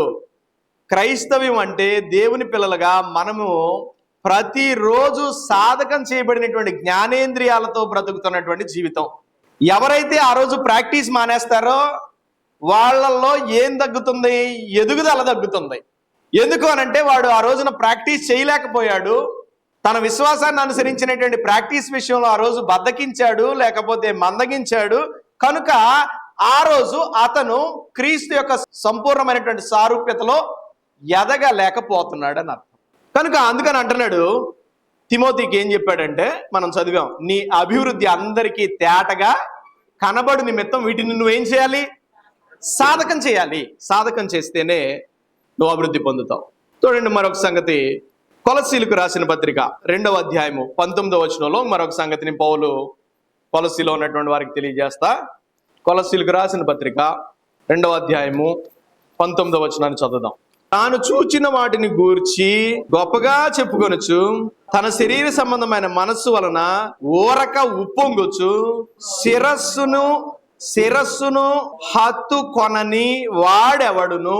క్రీస్తునందు ఉన్నటువంటి వారు, క్రీస్తునందు లేనటువంటి వారి జీవితాలతో చాలా జాగ్రత్తగా ఉండాల్సిన అవసరం ఉంది అంటున్నాడు. వారి పద్ధతులతో, వారి ప్రాక్టీసెస్తో చాలా జాగ్రత్తగా ఉండాల్సిన అవసరం ఉందన్నారు. ఎందుకనంటే Christianity is all about our practices in Christ. క్రీస్తు ద్వారా మన యొక్క సాధకాలే మన క్రైస్తవ్యాన్ని నిర్దేశిస్తూ ఉన్నాయి, మన ఆత్మీయ జీవితపు స్థితిని అంచనా వేయగలుగుతా ఉన్నాయి. కాబట్టి ఏమంటున్నాడంటే, క్రీస్తు శరీరానికి హత్తు కొననివాడు, క్రీస్తు శిరస్సునకు హత్తు కొననివాడు. క్రీస్తు శిరస్సునకు హత్తు కొననివాడు అంటే ఎవరండి? హత్తు కొనిన వారంటే ఎవరు? పోని క్రీస్తు ప్రభు యొక్క సంఘానికి చేర్చబడినటువంటి వారు, సంఘంలోనికి పిలువబడినటువంటి వారు. హత్తు కొనని వాడెవడు? శిరస్సును హత్తు కొనని వాడంటే క్రీస్తు యొక్క సంఘానికి, క్రీస్తుకి వెలుపల ఉన్నటువంటి వ్యక్తి. అలాంటి వాళ్ళతో ఉన్నటువంటి ప్రమాదం ఏంటంటే, హత్తు కొనని వాడు ఎవడును మీ బహుమానమును అపహరింపనీకుడి. అది ప్రమాదం ఉంది. క్రీస్తునందు ఉన్న వాళ్ళకి, క్రీస్తునందు లేని వాళ్ళతో ఉన్న ప్రమాదం ఏంటంటే, వాళ్ళు మన బహుమానాన్ని ఎలా అపహరిస్తారు? పైన చెప్పాడు సంగతులన్నీ. మీరు వాళ్ళకలాగా ఇవన్నీ చేశారనుకో, వాళ్ళకలాగా వీటి అందు మీరేమన్నా మీ జీవితాలను ముందుకు నడిపించుకున్నారనుకో, మీ యొక్క బహుమానమును వాళ్ళు అపహరిస్తున్నారు. కాబట్టి ఆ శిరస్సు మూలముగా, ఆ శిరస్సు ఎవరండి? ప్రభు అయినటువంటి యేసుక్రీస్తు వారు. సర్వ శరీరము కీళ్ల చేతను నరముల చేతను పోషింపబడి అతుకబడినదై దేవుని వలన కలుగు వృద్ధితో అభివృద్ధి పొందుచున్నది. ఈ వచనం యొక్క అర్థం ఏమిటంటే, ఒకడు ఆత్మీయంగా అభివృద్ధి పొందాలి అని అంటే తన జీవితంలో తన యొక్క ప్రాక్టీసెస్, తన సాధకాలన్నీ కూడా సరిగానే అతడు ఉద్దేశించి వాటిని జరిగించేటువంటి వాడుగా ఉండాలంటే తప్పనిసరిగా అతడు సర్వ శరీరమునకు ఒక అవయవముగా అతకబడి, ఆ శరీరము చేత, శిరస్సు నుండి అతకబడినటువంటి ఆ శరీరంలో ఉంటూ కీళ్ల చేత నరముల చేతను పోషింపబడి అతుకుబడినటువంటి స్థితి కలిగి, దేనికి అతుకుబడి? ఆ శిరస్సు నుండి వచ్చినటువంటి శరీరంలో ఒక అవయవంగా అతకబడి దేవుని వలన కలుగు వృద్ధితో అభివృద్ధి పొందుచున్నది. వాట్ డస్ ఇట్ మీన్ అంటే, దాని అర్థం ఏంటంటే, క్రీస్తుకు వెలుపలుండి ఎవడు ఆత్మీయంగా ఎదగలేడని అర్థం. క్రీస్తుకు వెలుపల ఉండడం అంటే దాని అర్థం ఏంటి? క్రీస్తు ప్రభు యొక్క సంఘానికి వెలుపల ఉండడం కూడా. బాప్తిసం ద్వారా క్రీస్తులోనికి వచ్చిన మనం మళ్ళీ ఎట్టి పరిస్థితులను బయటికి వెళ్ళి దేవునికి దగ్గర అయ్యేటువంటి ప్రయత్నం చేద్దాం అనుకునేటువంటిదంతా కూడా విఫల యత్నమే. దాని గురించి చెప్తున్నాడు. అభివృద్ధి ఎలా కలుగుతుందట? దేవుని వలన కలిగేటువంటిది. అది దేవుని వలన కలిగేటువంటి అభివృద్ధి అయినప్పుడు నువ్వు ఎక్కడ ఉండాలి? క్రీస్తు ప్రభు యొక్క శిరస్సుకు అతుకబడి ఉన్నటువంటి శరీరంలో ఉంటేనే నువ్వు పోషించబడి బలము పొంది దేవుని వలన కలిగేటువంటి వృద్ధిలో అభివృద్ధి పొందగలుగుతావు అనేటువంటిది చెప్తున్నటువంటి సంగతి అన్నమాట. తర్వాత ఇకపోతే ఈ రోజున విశ్వాసాన్ని గురించి కొన్ని సంగతులను మాట్లాడాల్సిన అవసరం ఉంది. అభివృద్ధి ఎదగడాన్ని గురించి మనం మాట్లాడుకున్న తర్వాత కొంచెం సేపు విశ్వాసాన్ని గురించి మాట్లాడుకోవాల్సిన అవసరం ఉంది. ఫిలిప్పీలకు రాసిన పత్రిక 1వ అధ్యాయము 26వ వచనాన్ని చదువుకుందాం. 25వ వచనం నుంచి చదువుకుందాం. మరియు ఇట్టి నమ్మకం కలిగి, ఎట్టి నమ్మకం పైన చెప్తున్నాడు. పౌలు గారికి ఒక డౌట్ వచ్చిందంట. ఏంటా డౌట్? నేను చచ్చిపోవడం మేలా, బ్రతికొండడం మేలా అని. ఎప్పుడైనా వచ్చిందా మీకు అలాంటి డౌట్? అది నవ్వుకునేటువంటి సంగతేం కాదు, చాలా సీరియస్గా, చాలా వ్యాలిడ్ పాయింట్ అది. నేను బ్రతికడం అంటే జీవితానికి ఒక అర్థం ఉంటుంది అని మనం అనుకుంటాం కదా. ఆ అర్థం నువ్వు బ్రతికితే ఉందా లేకపోతే చనిపోతే ఉందా అనేటువంటిది దాని యొక్క సమాచారం. అంటే నువ్వు బతకడం మేలా చనిపోవడం మేలా అనేటువంటి. అంటే పౌలు గారు నాకులాగా ఏమన్నా మానసిక రోగి ఎలా మాట్లాడుతున్నాడా? చెప్పండి. ఎవరైనా బతికుండగా చచ్చిపోతే ఎలా ఉంటుందని ఆలోచిస్తారా? బ్రతికుండగా చనిపోతే ఎలా ఉంటుందని ఆలోచిస్తున్నావు అంటేనే నీలో నీలో ఆ క్రీస్తు ప్రభు యొక్క జీల్ నడుస్తుందని అర్థం. బ్రతికుండగా చావు గురించి ఆలోచించేటువంటి వాళ్ళు, బ్రతికుండగా చావు లాభసాటిగా మార్చుకోవడానికి ప్రయత్నం చేసేటువంటి వాళ్ళే క్రైస్తవులు. అంత డేర్ ఇంకెవరికి భూమి మీద లేదు. బ్రతికుండగా చావు గురించి ఆలోచించే అంత డేరు ఒక్క క్రైస్తవుడికి తప్ప ఇంకెవ్వడికి లేదు. పౌలు గారు ఏమంటున్నాడంటే, నేను బ్రతికితే బెటరా చచ్చిపోతే బెటరా అని ఆలోచిస్తున్నప్పుడు ఆయనకి ఏమనిపించిందంటే, అసలు చచ్చిపోతే నేను డైరెక్ట్ ప్రభుత్వం ఉండిపోతాను కదా అనిపించింది. మళ్ళీ అంతలోనే ఏమనిపించిందంటే, నేను బ్రతికుంటే చాలా మంది ఉన్నారు ఇక్కడ, నశించిపోతున్నటువంటి వాళ్ళు ఇంకా చాలా మంది ఉన్నారు కదా, నేను చచ్చిపోయి నేను దేవుడి దగ్గరికి వెళ్ళిపోయి దేవునితో ఉండాలనుకోవడం కొంచెం స్వార్థం లాగా అనిపించిందేమో. ఆయన ఏమనుకుంటున్నాడు ఇప్పుడు? నేను ఏమంటున్నాడు అక్కడ చూడండి ఒకసారి, 24వ వచనం. అయినను నేను శరీరమునందు నిలిచి ఉండుట మిమ్మును బట్టి మరీ అవసరమై ఉంది. ఎందుకో ఫిలిప్పీలో ఉన్నటువంటి వారి గురించినటువంటి సంగతులు ఇలా చెప్తున్నాడు. ఎందుకోనంటే వారిని పౌలు గారు ఏం చేసే బాధ్యత చేపట్టాడు? క్రీస్తునందు వారిని సంపూర్ణులుగా చేసేటువంటి బాధ్యత చేపట్టాడు కాబట్టి వాళ్ళల్లో ఉన్నటువంటి లోపాలు సరిదిద్దడానికి, వాళ్ళని క్రీస్తునందు ప్రోత్సహించడానికి ఇంకొంతకాలం బ్రతికుంటే మేలు అనుకుంటున్నాడు. అలా అనుకుంటూ ఏమంటున్నాడంటే 25వ వచనం, ఇట్టి నమ్మకం, ఈ నమ్మకం పైన చెప్పినటువంటి సంగతులకు సంబంధించిన నమ్మకం ఏదైతే ఉందో, ఇట్టి నమ్మకము కలిగి నేను మరలా మీతో కలిసి ఉండుట చేత నన్ను గూర్చి క్రీస్తు యేసునందు మీకున్న అతిశయము అధికమగునట్లు మీరు విశ్వాసమునందు అభివృద్ధియు ఆనందమును పొందు నిమిత్తము నేను జీవించి మీ అందరితో కూడా కలిసి ఉందునని నాకు తెలియను. నేను కొంతకాలం బ్రతుకుతాను అనేటువంటి విషయం నాకు తెలుసు. ఎందుకంటే నేను బ్రతికేది నా కోసం కాదు, మీ విశ్వాసం అభివృద్ధి పొందేదాని కోసం. మీ విశ్వాసం అభివృద్ధి పొందడమే మాత్రమే కాదు, మీ ఆనందం కూడా అభివృద్ధి పొందేదాని కోసం నేను బ్రతికి ఉంటాననేటువంటిది నాకు ఆలోచన విషయంలో నాకు తెలిసినటువంటి సంగతి అంటున్నాడు. అంటే ఏం చెప్తున్నాడు? విశ్వాసం విషయంలో అభివృద్ధి పొందాల్సినటువంటి పరిస్థితి ఫిలిప్పీలకు అవసరమని చెప్తున్నాడు. విశ్వాసం విషయంలో అభివృద్ధి పొందాల్సినటువంటి అవసరత ఫిలిప్పీలకు ఉందంట. ఫిలిప్పీలకు ఉందంటే ఫిలిప్పీలు అంటే ఎలాంటి వారు అని మీ ఉద్దేశం? ఫిలిప్పీలో ఉన్న సంఘం అంటే మంచిదనా చెడ్డదనా చెప్పండి. పౌలు గారు తన పత్రికల్లో నా ఆనందమును నా కిరీటమును అన్నాడు. ఎవరిని అంటే వాళ్ళ విశ్వాసంలో మంచిగానే ఉన్నారనే కదా దాని అర్థం. ఎక్కువ సహాయం చేసింది, ఎక్కువ పౌలు గారికి బంధకాలలో ఆదరించింది, పౌలు గారిని ఎక్కువగా ప్రేమించింది, పౌలు గారి పనికి ఎక్కువగా తోడ్పడింది, పౌలు గారికి ఎక్కువ ఆనందం కలిగించిన సంఘం ఇంకోటి ఏదన్నా ఉందంటే ఒక రకంగా చెప్పాలంటే ఫిలిప్పీలో ఉన్నటువంటి సంఘం చక్కగా పౌలు గారికి అత్యంత ఆనందాన్ని కలిగజేసింది.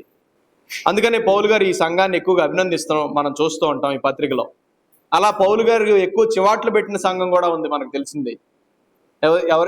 ఎక్కడుంది ఆ సంఘం? కొరింథీలో ఉన్నటువంటి సంఘం.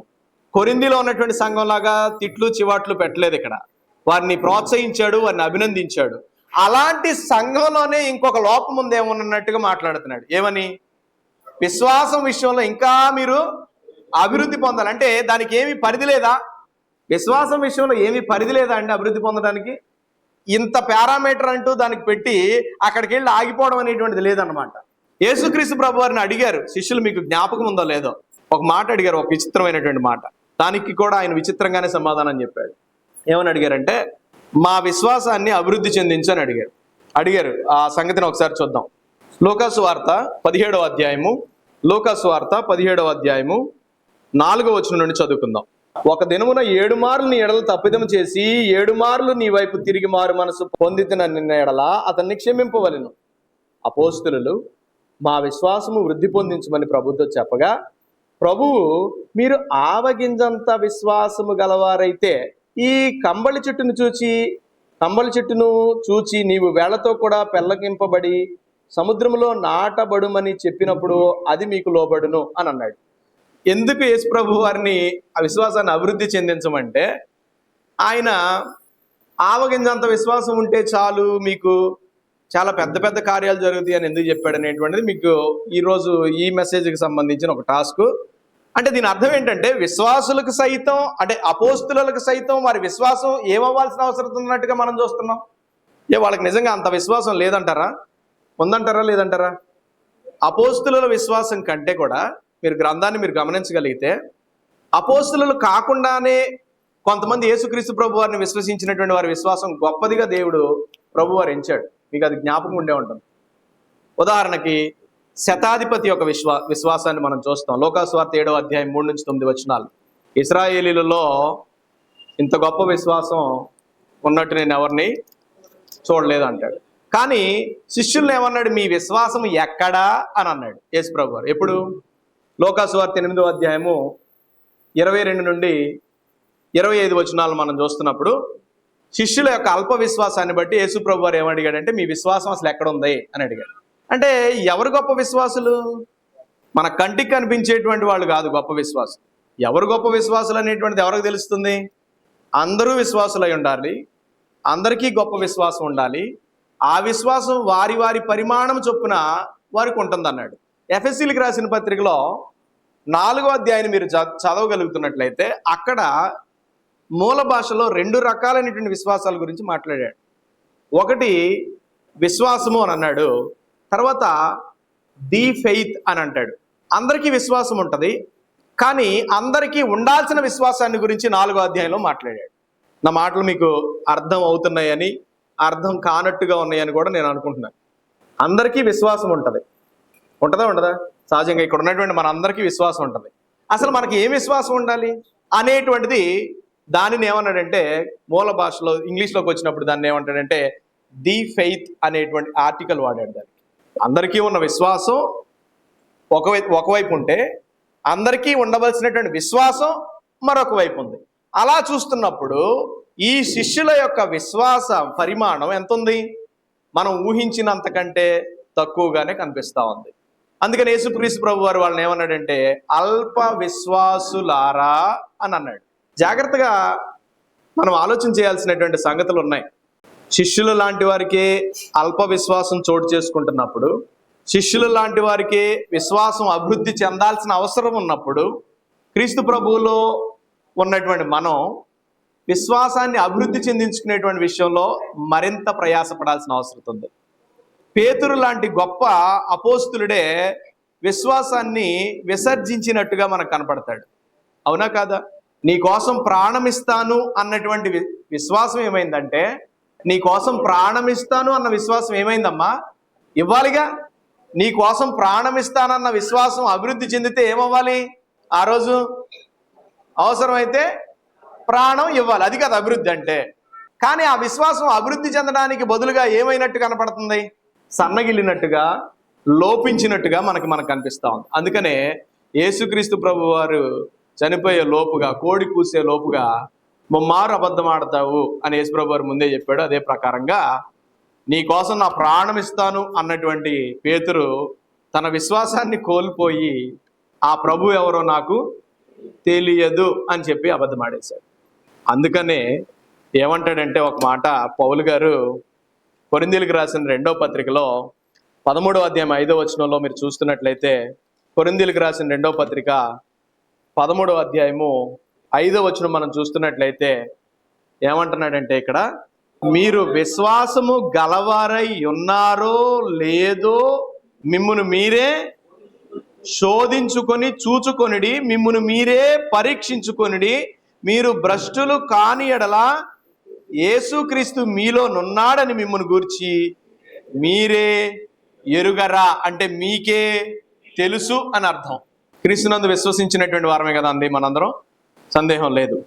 కానీ మరొక్కసారి మనము విశ్వాసము గలవారమై ఉన్నామో లేదో మనలను మనమే పరీక్షించుకోవాలనేటువంటిది, శోధించుకుని చూసుకోవాలనేటువంటిది దేవుడి రాత్రికాలం ముందు మనల్ని తట్టి లేపుతున్నటువంటి సంగతి. ఎందుకంటే నామకార్థమైనటువంటి విశ్వాసంతో, విశ్వాసులం అనేటువంటి ఒక ఆలోచనతో సుప్తావస్థలోనికి వెళ్ళిపోయినటువంటి క్రైస్తవ్యం ఈ రోజున పరిస్థితుల్లో మనం చూస్తూ ఉన్నాం. అందుకని ఒకసారి మళ్ళీ చెక్ చేసుకోవాల్సిన అవసరం ఉంది. మన విశ్వాసం ఏ స్థాయిలో ఉంది, మన విశ్వాసం ఎంత పరిమాణంలో అభివృద్ధి చెందుతుంది, అభివృద్ధి చెందిందా లేకపోతే ఇంకా ఏమైనా తగ్గిందా? రక్షణ పొందినప్పుడు ఎంత ఆసక్తిగా ఉన్నామండి మనం. ఎందుకని? రక్షణ పొందిన తొలి రోజుల్ని ఒకసారి జ్ఞాపకం చేసుకోండి. అప్పుడు విశ్వాసం ఎంత ఉంది? కొలుసుకుంటే ఫుల్గా మీటర్ ముళ్ళు పైకి వెళ్ళిపోయింది, అంటుకుంది. ఇప్పుడు అసలు కొలుసుకుంటేగా, ఇప్పుడు చూసుకుందామంటే అసలు ఎప్పుడన్నా కొలుసుకుంటేగా. అప్పట్లో మన విశ్వాసం తారాస్థాయిలో ఉండి సమయానికి ఆరాధనకు వచ్చేవాళ్ళం, దేవుని పరిచర్యలో చాలా ఆసక్తిగా పాలుపంపులు పొందేవాళ్ళం, దేవుని పని విషయంలో, ఇతరులను రక్షణలోనికి నడిపించేటువంటి విషయంలో మన బాధ్యతలను మనం చాలా చక్కగా నిర్వర్తించేటువంటి వాళ్ళం. కారణం ఏంటయ్యా అంటే విశ్వాసం విషయంలో ఎంతో ఆసక్తితో మనం అప్పుడు పని చేయగలిగాం. అప్పుడు విశ్వాసం ఆ స్థాయిలో ఉంది. ఇప్పుడు విశ్వాసం ఎలా ఉంది అని అంటే ఒక్కసారి శోధించుకొని పరీక్షించుకోండి, మీరు విశ్వాసము గలవారై ఉన్నారో లేదో. అంటే ఇది రక్షణ పొందిన వాళ్ళకి చెప్తున్నటువంటి మాట, అసలు పొందని వాళ్ళతో మాట్లాడుతున్న మాట. కొరింథీలో ఉన్న రక్షణ పొందినటువంటి సంఘంతో చెప్తున్నటువంటి మాట. అసలు సంఘానికి విశ్వాసం లేకపోవడం ఏంటండి? పరిస్థితులు అలా ఉన్నాయి. కొరింథీ సంఘంలో ఉన్నటువంటి పరిస్థితులు ఎలా ఉన్నాయంటే అసలు వాళ్ళకి విశ్వాసం ఉందో లేదో వాళ్ళు చెక్ చేసుకోవాల్సినటువంటి ఒక స్థితి వాళ్ళకు ఉందని జ్ఞాపకం చేయాల్సిన పరిస్థితుల్లో వాళ్ళు ఉన్నారు. అలాగే ఈ రోజున మనం కూడా ఆ రోజు రక్షణ పొందినటువంటి ఆ రోజు మనకున్నటువంటి విశ్వాసం ప్రకారంగా, మనం ఒప్పుకున్నటువంటి ఒప్పుకోలు ప్రకారంగా, మన విశ్వాస నియమం ప్రకారంగా మనం జీవిస్తున్నామా లేదా అనేటువంటిది ఒకసారి మనం పరిశీలన చేసుకోవాల్సిన అవసరం ఉంది. ఎందుకు అనంటే చాలా ముఖ్యమైనటువంటి మాట, మీ అందరికీ తెలిసిన మాట. నేను జ్ఞాపకం చేస్తున్నటువంటి మరొక సంగతి ఏమిటి అనంటే, ఎందుకండి విశ్వాసానికి అంత ప్రాముఖ్యత మన జీవితంలో, మన క్రైస్తవ్యంలో విశ్వాసానికి అంత ప్రాముఖ్యత ఏమిటి అండి అంటే మీ అందరికీ తెలిసిన మాటే కదా అది. హెబ్రీయులకు రాసిన పత్రిక 11వ అధ్యాయం 6వ వచనంలో దేవుడు ఏం చెప్పాడు? విశ్వాసము లేకుండా, అందుకని మన విశ్వాసాన్ని మనం అభివృద్ధి పొందించుకోవాల్సిన అవసరం ఉంది. విశ్వాసము లేకుండా దేవునికి ఇష్టుడై ఉండుట అసాధ్యము గనుక, విశ్వాసం లేకుండా దేవునికి ఇష్టుడై ఉండుట అసాధ్యం అన్నప్పుడు విశ్వాసాన్ని ఎలా సంపాదించుకుంటాం? ఇందాక చూసాం మనం ఒక సంగతి. శరీరానికి అతుకబడి దేవుని వలన కలుగు అభివృద్ధి ద్వారా అభివృద్ధి పొందడం అనేటువంటి సంగతి. అలాగే శరీరంలో అవయవాలుగా ఉన్నటువంటి మనం మన పరిమాణం చొప్పున పని చేస్తూ ఉండగా అభివృద్ధి కలగజేసుకుంటాం, క్షేమమును అభివృద్ధిని కలగజేసుకుంటూ ఉంటాం. అలాగనే ఇంకా మనం చూస్తున్నప్పుడు విశ్వాసమును మనం ఎలా సంపాదించుకోగలుగుతాం అనేటువంటి సంగతిని మనం ఆలోచన చేస్తే రోమీయులకు రాసిన పత్రిక 10వ అధ్యాయం 7వ వచనం చెప్పింది కదా, వినుట వలన ఎవరు దేవుని వాక్యాన్ని తక్కువగా వింటారో, దేవుని మాటలు తక్కువగా వింటారో, దేవుని వాక్యాన్ని చాలా తక్కువగా ధ్యానిస్తారో, దేవుని సంగతులను గురించి చాలా తక్కువగా ఆలోచన చేస్తారో వాళ్ళు విశ్వాసంలో ఎదగలేరు. కాబట్టి ఒక వారం ప్రార్థనకు రాకపోవడం, ఒక వారం ఆరాధనకు రాకపోవడం, ఒక 2 వారాలు బైబిల్ తరగతి రాకపోవడం పెద్ద సమస్య కాదన్నట్టుగా అనిపిస్తుంది, కానీ అది పెద్ద సమస్యే. ఎందుకని? అసలు నువ్వు వింటేనే నీకు విశ్వాసం పెరుగుద్ది. నీకు విశ్వాసం కలగాలి అనంటే నువ్వు వినాలి. నువ్వు వినాలంటే వాక్యం దగ్గరికి రావాలి. వాక్యం దగ్గరికి రానివాడు విశ్వాసంలో ఏమవుతున్నాడు? నువ్వు వాక్యం వింటేనే విశ్వాసం కలుగుతుంది అన్నప్పుడు ఆదివారం దేవుని వాక్యం వినిపిస్తున్నప్పుడు నువ్వు రావాలి. శుక్రవారం బైబిల్ తరగతులు జరుగుతున్నప్పుడు దేవుని వాక్యం కొరకు నువ్వు రావాలి. ఎందుకొరకు దేవుని వాక్యం? నీలో విశ్వాసం అభివృద్ధి పొందడం కొరకు. ఎందుకు నేను విశ్వాసాన్ని అభివృద్ధి చెందించుకోవాలి? హెబ్రీ పత్రిక 11వ అధ్యాయము. విశ్వాసము లేకుండా దేవునికి ఇష్టుడై ఉండుట అసాధ్యం. కాబట్టి నువ్వు దేవునికి ఇష్టుడై ఉండాలని కోరుకుంటున్నావు కదా. నువ్వు కోరుకుంటున్నట్టుగానే నువ్వు దేవునికి ఇష్టుడై ఉండడానికే కదా దేవుడు నీతో మాట్లాడుతున్నాడు వాక్యం ద్వారా. ఆ వాక్యం ద్వారా దేవుడు మాట్లాడుతున్నప్పుడు నువ్వు విననట్లయితే ఆ విశ్వాసాన్ని నువ్వు సంపాదించుకోలేవు. ఆ విశ్వాసాన్ని సంపాదించుకోలేనప్పుడు నువ్వు దేవునికి ఇష్టుడై ఉండలేవు. కనుక మనం ఒక సంగతిని ఆలోచన చేద్దాం. విశ్వాసం కూడా కొరింథీయులకు రాసిన మొదటి పత్రికలోనే చెప్తాడు. 2వ అధ్యాయం 4వ వచనం. కొరింథీయులకు రాసిన మొదటి పత్రిక 2వ అధ్యాయము 4వ వచనం చదువుతున్నట్లయితే, ఆ విశ్వాసం కూడానటండి మనుష్యుల జ్ఞానమును ఆధారము చేసి కొనక దేవుని శక్తిని ఆధారం చేసుకుని ఉండవలెనని నేను మాట్లాడినను, సువార్త ప్రకటించినను, జ్ఞానయుక్తమైన తీయని మాటలను వినియోగింపక పరిశుద్ధాత్మయు దేవుని శక్తియు కనపరుచు దృష్టాంతములనే వినియోగించి తిని. విశ్వాసము లేకుండా దేవునికి ఇష్టడై ఉండటం అసాధ్యం అన్నప్పుడు విశ్వాసం సంపాదించుకోవడానికి మనం ఏం చేయాలని నేర్చుకున్నాం? దేవుని యొక్క వాక్యాన్ని వినాలని నేర్చుకున్నాం. నువ్వు వింటున్న విషయాలు మనుషుల జ్ఞానమును ఆధారము చేసుకొనకుండా ఉండాల్సిన అవసరం ఉంది. చాలామంది వాక్యం చెప్తాం రండని వాక్యం చెప్పట్లేదు, వాక్యం చెప్తాం రండని వాక్యం చెప్పట్లేదు, సువార్త అని చెప్పి సువార్త చెప్పట్లేదు, సత్యవాక్యం అని సత్యవాక్యం చెప్పట్లేదు. వాళ్ళ జ్ఞానాన్ని అనుసరించి, వాళ్ళ వాక్చాతుర్యాన్ని అనుసరించి, వాళ్ళు చాతుర్యాన్ని అనుసరించి వాళ్ళు మాట్లాడుతూ ఆకర్షిస్తున్నారు. అలాంటి మాటలు విన్నావో చెడిపోయే ప్రమాదం కూడా ఉంటుందన్నమాట. విశ్వాసంలో చెడిపోయే ప్రమాదం ఉంటుంది. అందుకనే ఇంకొక సందర్భంలో పౌలు గారు ఏమంటారు, మీరేమి వినుచున్నారో, యేసుక్రీస్తు ప్రభు వారితో సహా మీరేమి వినుచున్నారో జాగ్రత్తగా చూసుకొనిడి. మనం ఏం తింటున్నామో జాగ్రత్తగా చూసుకుంటామా అమ్మా? ఏం తింటున్నామో సరిగ్గా చూసుకునే తింటామా, చూసుకోకుండా తినేస్తామా? ఏదన్నా పెట్టి కళ్ళు మూసుకుని తినమంటే తినేస్తారా? వాక్యం మాత్రం అలా వింటున్నారు ఈ రోజున చాలామంది. తింటే ఏమవుతుంది? ఒక 4 రోజులు కడుపు పాడవుద్ది. వింటే ఏమవుద్ది? శాశ్వత కాలానికి సంబంధించిన ఆత్మ పాడవుద్ది. ఏ విషయంలో ఎక్కువ జాగ్రత్త పడాలి? తినే విషయంలోనా, వినే విషయంలోనా? బాగా ఆ విషయం బాగా తెలిసిన సంఘం ఇది. ఏ విషయం? వినే విషయంలో చాలా జాగ్రత్త పడి వినాలి అనేటువంటి సంగతి బాగా ఎరిగినటువంటి వారు కాబట్టి మనం ఏమి వినుచున్నామో జాగ్రత్తగా చూసుకోవాలి అని అన్నప్పుడు వినేటువంటి సంగతులు మనుషుల జ్ఞానం ఆధారం చేసుకున్నటువంటివి అయి ఉన్నట్లయితే ఏమవుతుంది? విశ్వాసం లోపం కలిగిందిగా మారుతుంది. విశ్వాసం లోపం కలిగిందిగా మారుతుంది అన్నప్పుడు అసలు అది విశ్వాసమే కాదని అర్థం. విశ్వాసం కాదన్నప్పుడు మనం దేవునికి ఇష్టలము కాదని అర్థం. మనం అభివృద్ధి పొందటం లేదని అర్థం. అందుకనే మీకు ఒక విషయం జ్ఞాపకం చేస్తాను. ఒక్కసారి అప్పగింపబడిన బోధ అని అన్నాడు కదా. ఎక్కడ? యోధా పత్రికలో అంటున్నాడు, ఒక్కసారి అప్పగింపబడిన బోధ నిమిత్తము పోరాడవలనని అంటున్నాడు. 3వ వచనం, ప్రియులారా మనకందరికీ కలిగడి రక్షణను గురించి మీకు రాయిచుండవలనని విశేష ఆసక్తి గలవాడనై ప్రయత్న పడుచుండగా పరిశుద్ధులకు ఒక్కసారి అప్పగింపబడిన బోధ అని అన్నాడు కదా. ఆ సంగతిని మూల భాషలోనికి వెళ్ళినప్పుడు ఒక్కసారి అప్పగింపబడిన బోధ అంటే అసలైన అర్థం ఏంటంటే అక్కడ ఒక్కసారి అప్పగింపబడిన విశ్వాసము అని అన్నాడు. దాన్ని విశ్వాసము, ఒక్కసారి అప్పగింపబడిన విశ్వాసం. క్రీస్తు ప్రభు ద్వారా అపోస్తులకు అప్పగించబడినటువంటి విశ్వాసం, అపోస్తుల ద్వారా ఆదిమ సంఘానికి అప్పగింపబడినటువంటి ఒకే విశ్వాసం. అందుకనే ఎఫెసీయులకు రాసిన పత్రిక 4వ అధ్యాయంలో 7 1 ఉంటాయి.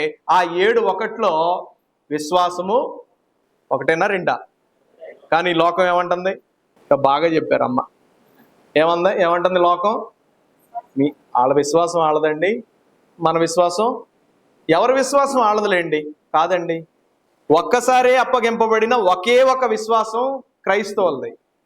అందుకనే రాజా విజయ్ కుమార్ గారు చదివించినటువంటి లేఖన భాగంలో కూడా విశ్వాసము విషయంలో మనందరము కూడా ఏమవ్వాలట? ఏకత్వము పొందాలంటున్నాడు. అంటే యేసుక్రీస్తు ప్రభువుని గురించి లేదా బైబిల్ గురించి నీకొక అభిప్రాయం, ఇంకొకరికి ఒక అభిప్రాయం, ఇంకొకరికి ఒక అభిప్రాయం ఉండడానికి దేవుడు ఉద్దేశించలేదు. విశ్వాసం విషయంలో అందరికీ ఒకే అభిప్రాయం ఉండాలని దేవుని యొక్క అభిలాష. అలాంటి అభిలాషకు భిన్నంగా ఏం జరుగుతుందంటే మనుషులు వాళ్ళ జ్ఞానం చేత బోధిస్తున్నారు, వాళ్ళ వాక్చాతుర్యం చేత వాక్యాన్ని తప్పుగా మాట్లాడుతున్నారు. అప్పుడు ఏమవుతుంది? వినేటువంటి వాళ్ళ యొక్క విశ్వాసం కలుషితం అయిపోతుంది, కరప్ట్ అయిపోతుంది. అందుకని పౌలు గారు అంటున్నాడు, నేను మాట్లాడినప్పుడు మాత్రం చాలా ఒళ్ళు దగ్గర పెట్టుకుని మాట్లాడాను, నేను నా సొంత జ్ఞానాన్ని వినియోగించలేదు. వినియోగించాలంటే ఆయన చాలా జ్ఞానవంతుడే. తీయని మాటలను వినియోగించలేదు. ఇంకేమన్నాడు? వాక్చాతుర్యంతో మాట్లాడలేదు.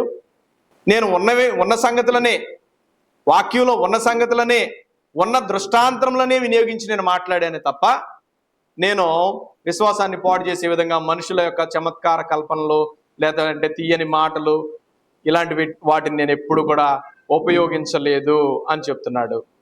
కనుక చాలామంది విశ్వాస ఓడ బ్రద్దలై బ్రతుకుతున్నారనేటువంటి విషయాన్ని కూడా తిమోతికి రాసిన మొదటి పత్రికలో పౌలు గారు తెలియజేస్తూ 1వ అధ్యాయం 19వ వచనం అండి. అట్టి మనస్సాక్షిని కొందరు తోసివేసి విశ్వాస విషయమై ఓడ బద్దలైపోయిన వారి వలె చెడి ఉన్నారు. అంటే కొంతమంది ఒప్పుకున్నటువంటి విశ్వాసాన్ని కూడా విడిచిపెట్టేస్తారు. తర్వాత మొదట ఒప్పుకున్నటువంటి ఒప్పుకోలుని మర్చిపోతారు. యేసుప్రభులోనికి వచ్చే ముందు ఒప్పుకోలు అనేటువంటి ఒక క్రమాన్ని మనం పాటించామని జ్ఞాపకం ఉందా? ఏమిటా ఒప్పుకోలు? ఒప్పుకోలు అనేటువంటిది ఉంటుందా?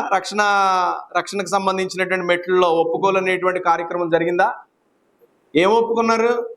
మళ్ళీ గుర్తు చేయాల్సిన పరిస్థితి వచ్చిందా? ఏం ఒప్పుకున్నారు? యేసుక్రీస్తు ప్రభు వారు దేవుని కుమారుడని, ఆయన మన ప్రభు అని ఒప్పుకున్నారా? ఒప్పుకున్నారు. రక్షకుడు అంటే ప్రభు అని ఒప్పుకున్నారుగా. మరి ఒప్పుకున్నటువంటి ఒప్పుకోలు ఆ విశ్వాసానికి తగినటువంటి జీవితం లేకపోతే ఏమవుతుంది అన్నాడంటే వాళ్ళని చాలా భయంకరంగా పోల్చాడు. వాళ్ళ యొక్క విశ్వాసపు స్థితిని ఏమన్నాడంటే ఓడ బద్దలైపోయినటువంటి పరిస్థితితో పోల్చాడు. అంటే ఎంత భయంకరమైన పరిస్థితి అది! వాళ్ళని రక్షించేటువంటి నాదుడు ఎవరు? ఇంకా వాళ్ళకి దిక్కెవరు? ఇంకా యేసుక్రీస్తు ప్రభు అనేటువంటి ఆయన యొక్క అందున్నటువంటి విశ్వాసాన్ని వాళ్ళు విసర్జించి వారి విశ్వాసపు వారే బద్దలు కొట్టుకుంటే వాళ్ళని ఇంకా రక్షించేటువంటి ప్రభు ఎవరు? ఇంకా ఏదన్నా వస్తే ప్రభువే కదా రక్షించేది. ఆ ప్రభువుకు సంబంధించినటువంటి విశ్వాసాన్నే వాళ్ళు పాడు చేసుకుని వాడబద్దలైపోయినటువంటి జీవితాలను వాళ్ళు జీవిస్తున్నప్పుడు వాళ్ళని రక్షించగలిగేది ఎవరు? అంటే దాని అర్థాన్ని మనం ఆలోచన చేయగలిగితే చాలా భ్రష్టమైనటువంటి స్థితి అది. రక్షించేటువంటి దిక్కు లేనటువంటి పరిస్థితి అది. కనుక ఎదిగేటువంటి విషయంలో మన విశ్వాసాన్ని కాపాడుకుంటూ విశ్వాసంలో అభివృద్ధి పొందుతూ క్రీస్తు ప్రభు యొక్క సంఘానికి అతుకబడి మన జీవితాలను కొనసాగించాలి. చివరిగా ఒక మాట జ్ఞాపకం చేసి ముగిస్తాను. రోమీలకు రాసిన పత్రికలో అనేక పర్యాయాలు గ్రంథకర్త విశ్వాసాలను గురించి మాట్లాడాడు. ధర్మశాస్త్ర సంబంధమైనటువంటి విశ్వాసం గురించి, క్రీస్తునందున్నటువంటి విశ్వాసాన్ని గురించి పోల్చుతూ మాట్లాడాడు. అయితే 11వ అధ్యాయం 20వ వచనాన్ని మనం చూస్తున్నప్పుడు 11వ అధ్యాయము 20వ వచనాన్ని మనం చూస్తున్నప్పుడు వారు అవిశ్వాసమును బట్టి విరిచివేయబడితిరి. ఎవరు వాళ్ళు? అవిశ్వాసమును బట్టి విరిచివేయబడిన వారు ఎవరు? ఇశ్రాయేలుల గురించి మాట్లాడుతున్నాడు ఆ సంగతులు. అయితే నీవైతే విశ్వాసమును బట్టి నిలిచి ఉన్నావు, గర్వింపక భయపడుము. ఎందుకు చెప్తున్నాడంటే ఈ మాటలు? ఇశ్రాయేలులతో సహపౌరులుగా ఉండేటువంటి అర్హత మనకు లేదండి. వాళ్ళు చాలా గొప్పవాళ్ళండి దేవుని దృష్టిలో. నా ప్రజలు అని పిలుచుకున్నాడండి దేవుడు వారిని. నా జనులు అని అన్నాడండి. నేను వారికి దేవుడును అని అన్నాడండి. అలాంటి వారితో మనకు పోలిక ఎక్కడండి? వాళ్ళు తప్పు చేయబట్టి వాళ్ళ అవిధేయత మనకు చోటు కల్పించింది. ఆ విషయాలను చెప్తున్నాడు. ఏమంటున్నాడు? పై వచనాలు చూడండి. 17వ వచనం నుండి. అయితే కొమ్మలలో కొన్ని విరిచివేయబడి అడవి ఒలీవ కొమ్మవై ఉన్న నీవు వాటి మధ్యన అంటుకట్టబడి. అడవి ఒలీవ కొమ్మ ఎవరు? అన్యజనులు. ఒలీవ చెట్టు యొక్క సారవంతమైన వేరులో వాటితో కలిసి పాలు పొందిన ఎడల, వేటితో కలిసి? ఆ ఇశ్రాయేలీలు అనేటువంటి సారవంతమైనటువంటి వేరులో పాలు పొందిన ఎడల ఆ కొమ్మల పైన నీవు అతిశయింపుకుము. నీవు అతిశయించితివా? వేరు నిన్ను భరించుచున్నదే గాని నీవు వేరును భరించట్లేదు. అందుకు నేను అంటు కట్టబడు నిమిత్తము కొమ్మలు విరిచి వేయబడినవని నీవు చెప్పుదువు. మంచిది. నువ్వు అంటు కట్టబడ్డానికి దేవుడు ఎవరిని విరిచేశాడు? ఇశ్రాయేలీలు అనబడేటువంటి కొన్ని కొమ్మలను విరిచేశాడు. ఎందుకు? ఆ ప్లేస్లో మనల్ని అంటు కట్టడానికి దేవుడు ఆ కొమ్మలను విరిచేశాడు. మంచిది. వారు అవిశ్వాసమును బట్టి విరిచివేయబడ్డారు. ఒకవేళ అంటుకట్టబడిన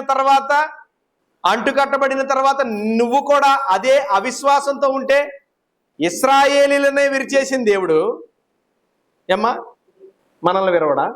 వార్నింగ్లు చాలా స్ట్రైట్గా ఇవ్వబడ్డాయి. మనకు చాలా స్ట్రైట్గా చెప్పబడ్డాయి. ఇశ్రాయేలీల విషయంలోనే దేవుడు ఖచ్చితంగా వాళ్ళు మాట విననప్పుడు వాళ్ళని ఏం చేయడంట? విరిచేసి పక్కన పడేశాడు. నిన్ను తీసుకొచ్చి అంటుకట్టాడు. ఒకవేళ నువ్వు విశ్వాసం విషయంలో నువ్వు లోపం కలిగి ఉంటే నిన్ను సహిస్తాడని నువ్వు ఎలా అనుకుంటున్నావు? మనల్ని కూడా ఏం చేస్తాడు? తప్పనిసరిగా. కనుక వారు అవిశ్వాసమును బట్టి విరిచివేయబడిరి, నీవైతే విశ్వాసమును బట్టి. అంటే మనం ఎంతవరకు నిల్చుంటామండి? ఆ కొమ్మలో మనం ఎంతవరకు నిల్చుంటాం? ఆ యొక్క చెట్టులో మనం ఎంతవరకు నిల్చుంటాం? అంటుకట్టబడిన మనం దానిలో నిలిచి ఉండేటువంటి పరిస్థితి ఎంతవరకు అంటే, నువ్వు ఎంతవరకు విశ్వాసం కలిగి ఉంటావో అంతవరకు. నువ్వు విశ్వాసం విసర్జించిన రోజు విరిచివేయబడతావు. అందుకని అన్నాడు కదా యేసుక్రీస్తు ప్రభువు వారు 15వ అధ్యాయం, నేను నిజమైన ద్రాక్షవల్లిని, మీరు తీయగలో, తర్వాత నా యందు మీరు నిలిచి ఉండాలి, నేను మీ యందు నిలిచుంటాను. ఏమన్నాడు ఇంకా? ఎవరైతే నా యందు ఫలించరో వారందరూ కూడా బయటికి పెరికి వేయబడి, పీకి వేయబడి, తీసి అగ్నిలో. అంటే ఎవరిని గురించి మాట్లాడుతున్నాడు? మనల్ని గురించి. క్రీస్తు ప్రభు అనేటువంటి కొమ్మలో మనల్ని దేవుడు అడ్డుకట్టాడు. నిజమైన ద్రాక్షవల్లిలో మనల్ని అడ్డుకట్టాడు. మనం ఎంతవరకు నిల్చుంటాం?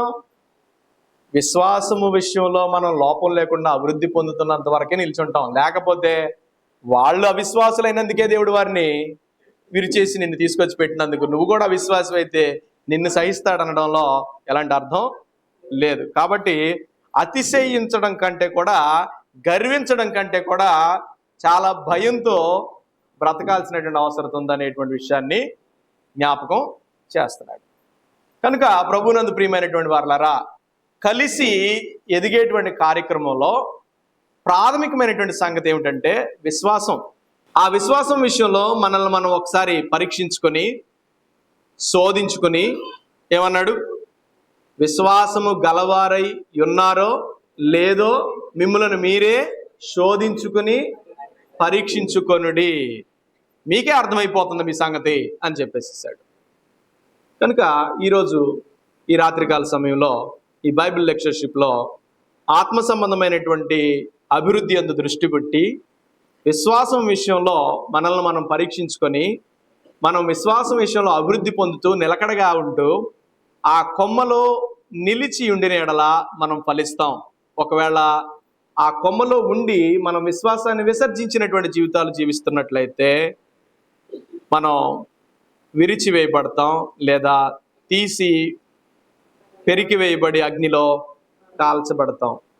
ఈ సంగతులన్నిటి విషయంలో స్పృహ కలిగి, దేవుని అందలి భయభక్తులు కలిగి, విశ్వాసాన్ని అభివృద్ధి చెందించుకుంటూ, ఆత్మీయంగా అభివృద్ధి పొందుతూ, మనందరము కలిసి ఎదుగుచు క్రీస్తు ప్రభు యొక్క సంఘములో ఆయన శరీరానికి క్షేమాభివృద్ధిని కలుగు చేస్తూ ఆత్మ సంబంధమైనటువంటి దేవాలయంగా మనం అభివృద్ధి పొందాలని మీ అందరికీ తెలియచేస్తూ, నన్ను నేను హెచ్చరించుకుంటూ, ఈ అద్భుతమైనటువంటి సమయంలో ఈ బైబిల్ లెక్చర్షిప్లో నాకు ఈ అవకాశాన్ని కల్పించినటువంటి స్థానిక సంఘానికి, నాకు అత్యంత ప్రియులైనటువంటి సహోదరులు రాజా విజయ్ కుమార్ గారికి మరొకసారి నా హృదయపూర్వకమైనటువంటి కృతజ్ఞతలు, వందనాలు తెలియజేసుకుంటూ ముగిస్తా ఉన్నాను. అందరికీ వందనాలు. Thank you so much.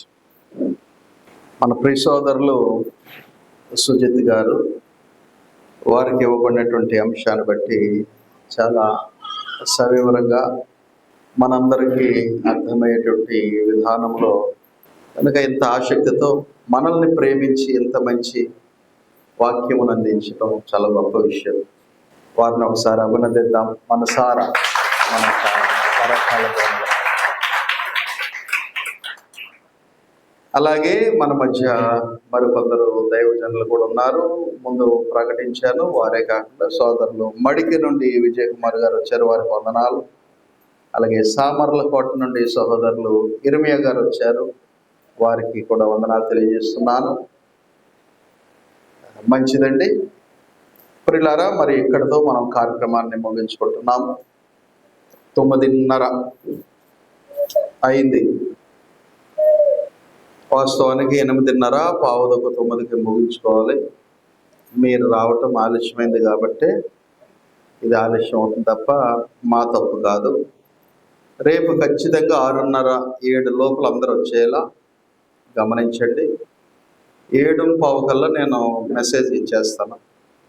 వారు 1 గంట, గంటన్నర అయినా చెప్పడానికి అవకాశం ఉండాలి కాబట్టి మనము ఎక్కువ టైం ఇవ్వడానికి మనం ముందు వస్తే అది సాధ్యమవుతుంది. లేదనుకోండి, టైం ఇంకా పొడిగించామనుకోండి, మరలా మీరే ఉదయాలు లేచి మీ పిల్లల క్యారేజీలు పెట్టుకోవడానికి ఇబ్బంది అవుతుంది. కనుక త్వరగా వస్తే త్వరగా టైంకి, అసలు 9ంటికి భోజనం అంటే లేట్ నా దృష్టిలో. నేనైతే ఎప్పుడు 12 చేస్తున్నది, అది వేరే విషయం. కానీ మీ ఆరోగ్య విషయం ఆలోచిస్తే అది లేట్. కనుక ముసలివారు కూడా ఉన్నారు, షుగర్ పేషెంట్స్ ఉంటారు. కనుక 9 లోపే మనం ముగించుకోవటం మంచిది.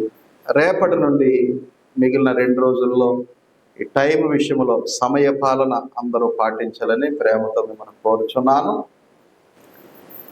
ప్రియులారా, యొక్క సమయంలో మన మధ్య దేవుని వాక్యమును అందించడానికి ఎంతో వ్యయ ప్రయాసలు కోర్చి మనల్ని ప్రేమించి వచ్చినటువంటి దైవజనులను గౌరవించుదాము. మరి సోదరులు కూడా ఈ యొక్క చిరు సత్కారమును వారి ప్రేమతో అంగీకరించాలని కోరుతున్నాను. సోదరులను నేను ఆహ్వానిస్తున్నాను. అందరము చప్పట్ల ద్వారా మన యొక్క ఆనందమును తెలియజేద్దాము. Okay brother, thank you. రండి, అందరూ స్టేజ్ మీద చుట్టూ వచ్చేయండి. రండి బ్రదర్. అన్న, మీరు నాలుగులు వేస్తే ఉంటే మిగిలిన అందరూ చేతులు వేద్దాము. ఉండండి సార్. ఏరి రవి గారు, రండి. రవికుమార్ గారు దగ్గరికి వేసుకుని దగ్గర ఇక్కడికి వేసి. ఓకే, అందరు చప్పట్లు కొడదాం.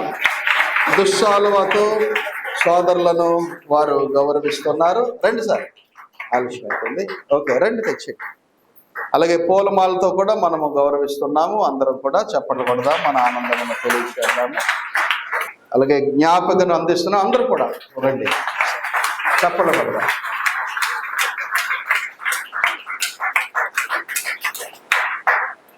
థ్యాంక్ యూ బ్రదర్, చాలా వందనాలు.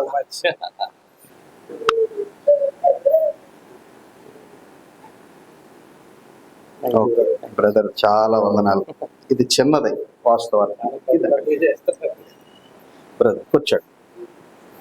ఓకే, మంచిది. క్లుప్తంగానే ముగించుకున్నాము. నన్ను ఇది కవర్ చేయి మెమెంటోకి.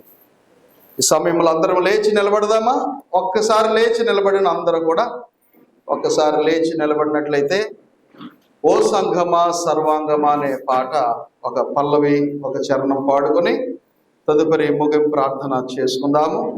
అలాగే మన మధ్యకు ప్రియ సోదరులు అంకుల్ గారు, గౌరవనీయులు బ్రదర్ ఎంపీ శామ్యుయల్ బాబు గారు, అలాగే విజయ్ కుమారి ఆంటీ మన మధ్య ఉండటాన్ని బట్టి వారిని చాలా హృదయపూర్వక వందనాలు తెలియజేస్తున్నాను. వారు రేపటి దినానికి మనం అడగగా ఎంతో మంచి మనసుతో ఒప్పుకొని వాక్యం అందించడానికి సిద్ధపడి ఉన్నారు. అయితే వారు ఎంత తగ్గింపు అంటే, నేను వినడానికే వస్తాను కానీ బోధించను, మీరు చెప్తే వింటానని అంటున్నారు. వారు ఎవరంటే ప్రొఫెసర్లకే ప్రొఫెసర్ బైబిల్లో. నేను ఎన్నో విషయాలు వారి ద్వారా నేర్చుకున్నాను. ఇందాక ఫోన్లో కూడా విశ్వాసం గురించి 3 స్టేజెస్ చెప్పారు. చాలా ఆశ్చర్యం వేసింది. అబ్బా, ఈ పాయింట్ పెట్టేవలసింది కదా ప్రసంగంలో అనిపించింది. అంత మంచి చెప్పారు. విశ్వాసం అనేటువంటి అంశం మీద 40 పాఠాలు తయారు చేశారు. దేవుని చిత్తమైతే అవి త్వరలో మరి నేర్చుకుందాం. మరి అలాంటి మంచి మనసుతో ఉంటూనే నేను మీరు చెప్తే వింటానని అంటూ, నేను కాకుండా మరొక ముఖ్య ప్రసంగికులు మిగిలిన రోజుల్లో బోధిస్తున్నప్పుడు నాకు ఇచ్చిన రోజే తప్ప మిగిలిన రోజుల్లో నేను రాను అనలేదు. అసలు మనం అలా అడగలేదు. అంకులే అన్నారు మిగిలిన 3 రోజులు వస్తానని. అలాగే ఆంటీతో వారు రావటం చాలా సంతోషం. అంకుల్ గారిని కూడా హృదయపూర్వకంగా వందనాలు తెలియజేస్తున్నాను. Thank you. పాడుకుందాం అందరం కూడా మన స్వరములతో ఒకరినొకరు ప్రోత్సహించుకొని ఈ పాటను పాడదాం. ఓ సంఘమా సర్వంగమా పరలోక రాజ్యములో రాజ్యపు ప్రతిబింబమా మెస్సయ్యను ఎదుర్కొనగా నీతినలంకరించి సిద్ధపడుమా. ఓ సంఘమా వినుమా, క్రీస్తే నిన్ను ప్రేమించెనని, తన ప్రాణమునర్పించెనని, స్వస్థపరచె నిర్దోషముగా, ముడత కళంకము లేనిదిగా, మహిమాయుక్తంబుగా నిలుపగోరే యేసువా, మహిమాయుక్తంబుగా నిలుపగోరే యేసువా, సహింతువా తీర్పు నాడు, సహింతువా తీర్పు నాడు. ఓ సంఘమా సర్వంగమా, పరలోక రాజ్యపు ప్రతిబింబమా, మెస్సయ్యను ఎదుర్కొనగా నీతినలంకరించి సిద్ధపడుమా. ఓ సంఘమా వినుమా. దయచేసి అలాగే నుంచుండగానే మనము ప్రార్థనతో ముగించుకుందాము. మన మధ్య ఉన్న ప్రియులు దైవజనులు అంకుల్ గారు ఎంపీ శామ్యుల్ బాబు గారి యొక్క ముగింపు ప్రార్థనతో మనం ముగించుకుందాము. సాయంకాల సమయంలో మీ వాక్యం ద్వారా మీరు మాతో మాట్లాడినందుకే మీకు స్థితిలో చెల్లిస్తున్నాను. ఆయన సోదరుడు బాబు సుజిత్ గారి ద్వారా మంచి వర్తమానం, ఎంతో ప్రాముఖ్యమైన విషయాన్ని బాబు రాజాజీ మాకు ప్రస్తావించినప్పటికీ ఆయన ఏమాత్రము కూడా బయటకు వెళ్ళకుండా ఆ అంశాన్ని చాలా లోతుగా, చాలా విస్తృతంగా, లేఖనబద్ధంగా, లేఖనాలకు లోబడి లేఖన పరిధిలో బాబు వివరించిన విధానాన్ని బట్టి మీకు స్థితిలో చేరుస్తున్నాను. ఉన్నటువంటి బిడ్డలు కూడా ఎంతో చక్కగా స్పందించారు. అయితే నేను అది ఇక్కడతో దాన్ని అలా విడిచిపెట్టకుండా కలిసి ఎదగడంలో నిజంగానే వారు సాధకం చేసి ఆ బాధ్యత వారి మీద ఉందని గుర్తించి దానికి కావలసినటువంటి ఆయన పద్ధతులు, సాత్వికము, క్రమశిక్షణను, తమను తాము ఉపేక్షించుకునేటువంటి లక్షణాలను వారు అలవర్చుకొని వ్యక్తిగతంగా ఎదగడమే కాదు, కలిసి సంఘపరముగా కుటుంబంలాగా ఎదగాలనేటువంటి విషయాన్ని ఈరోజు కేవలం వర్తమానంతో వినడంతో కాకుండా వారి జీవితంలో దాన్ని అనుసరించి రాబోయే కాలంలో వారిగా ఎదుగుటకు, ముఖ్యంగా కలిసి ఎదుగుటకు సహాయం చేయమని ప్రార్థిస్తున్నాను. కానీ ఇంకా 2 దినాలు ఉన్నాయి. 2 దినాలు కూడా మీ వాక్యం ద్వారా మమ్మల్ని దర్శించాలని నేను ఆహ్వానిస్తాను. ఈ పరిచర్యను ఈ ప్రాంతంలో ఆయన మీ రాష్ట్రులు స్వార్థులు సహోదరుడు సురేష్ బాబు గారు ఆ దంపతులు ఆయన ఎంతో త్యాగంతో ఇక్కడికి వచ్చి మంచి పరిచర్యను ప్రారంభించి నేను ఈరోజు అంత ఫలభరితంగా దేన్ని నడిపిస్తూ ఉన్నారు. ముఖ్యంగా బాబు ఆయన అలాగే చిన్నబాబు ఇద్దరు కూడా నేను వారు స్థాపించినటువంటి స్థానిక సంఘాలన్నింటిలో కూడా ఎంతగానో కష్టపడి పనిచేస్తూ నేను స్థానిక సంఘాల అభివృద్ధి కొరకు వారు కృషి చేస్తూ ఉంటారు. వారి నాయన శ్రమను, వారు చేస్తున్నటువంటి కృషిని మీరు ఎంతగానో ఆశీర్వదిస్తూ ఉన్నారు. ఇక ముందుకు కూడా ఆశీర్వదించమని ప్రత్యేకంగా మనం చేస్తున్నాం. వచ్చిన వారందరినీ కూడా దీవించి ఆశీర్వదించండి. ఆయన వారు గృహముఖులు అవుతూ ఉంటారు కదా, మీ దీవెనతో, మీ సన్నిధితో, మీ సమాధానంతో వారిని తీసుకుని వెళ్ళమని, అలాగే రేపు ఎల్లుండి కూడా ఆయన నిర్విఘ్నంగా దిగ్విజయంగా ఆయన లెక్చర్షిప్ జరగడానికి, బిడ్డని వాక్యం దాన్ని దీవించబడడానికి, సవాలు చేయబడడానికి, సరిచేయబడడానికి, ఫలభరితులు అవడానికి సహాయం చేయండి. బాబు రాజా విజయ్ కుమార్ గారిని మరొకసారి మీ చేతిని అప్పగిస్తూ ఆయన సంఘము నాయన మీ చేతులకు అప్పగిస్తూ వాక్యం అందించినటువంటి విదాసులు మరొకసారి ఆయన ఇంకా అనేక చోట్ల గంభీరముగా కలగోరు పోగొట్టుగా మీ సేవకుని వాడుకొని మీరు ఘనత మహిమ ప్రభావం యేసు క్రీస్తు పరిశుద్ధ నామమును బట్టి ప్రార్థన చేస్తున్నాను మా పరలోక మందరికి వందనాలు. ప్రార్థనతో కార్యక్రమాన్ని ముగించిన మన ప్రియులు గౌరవనీయులు అంకుల్ గారికి వందనాలతో ముగిస్తున్నాను. అందరికి వందనాలు. దయచేసి అందరం కూడా భోజన కార్యక్రమాలకి నిష్క్రమిద్దాము.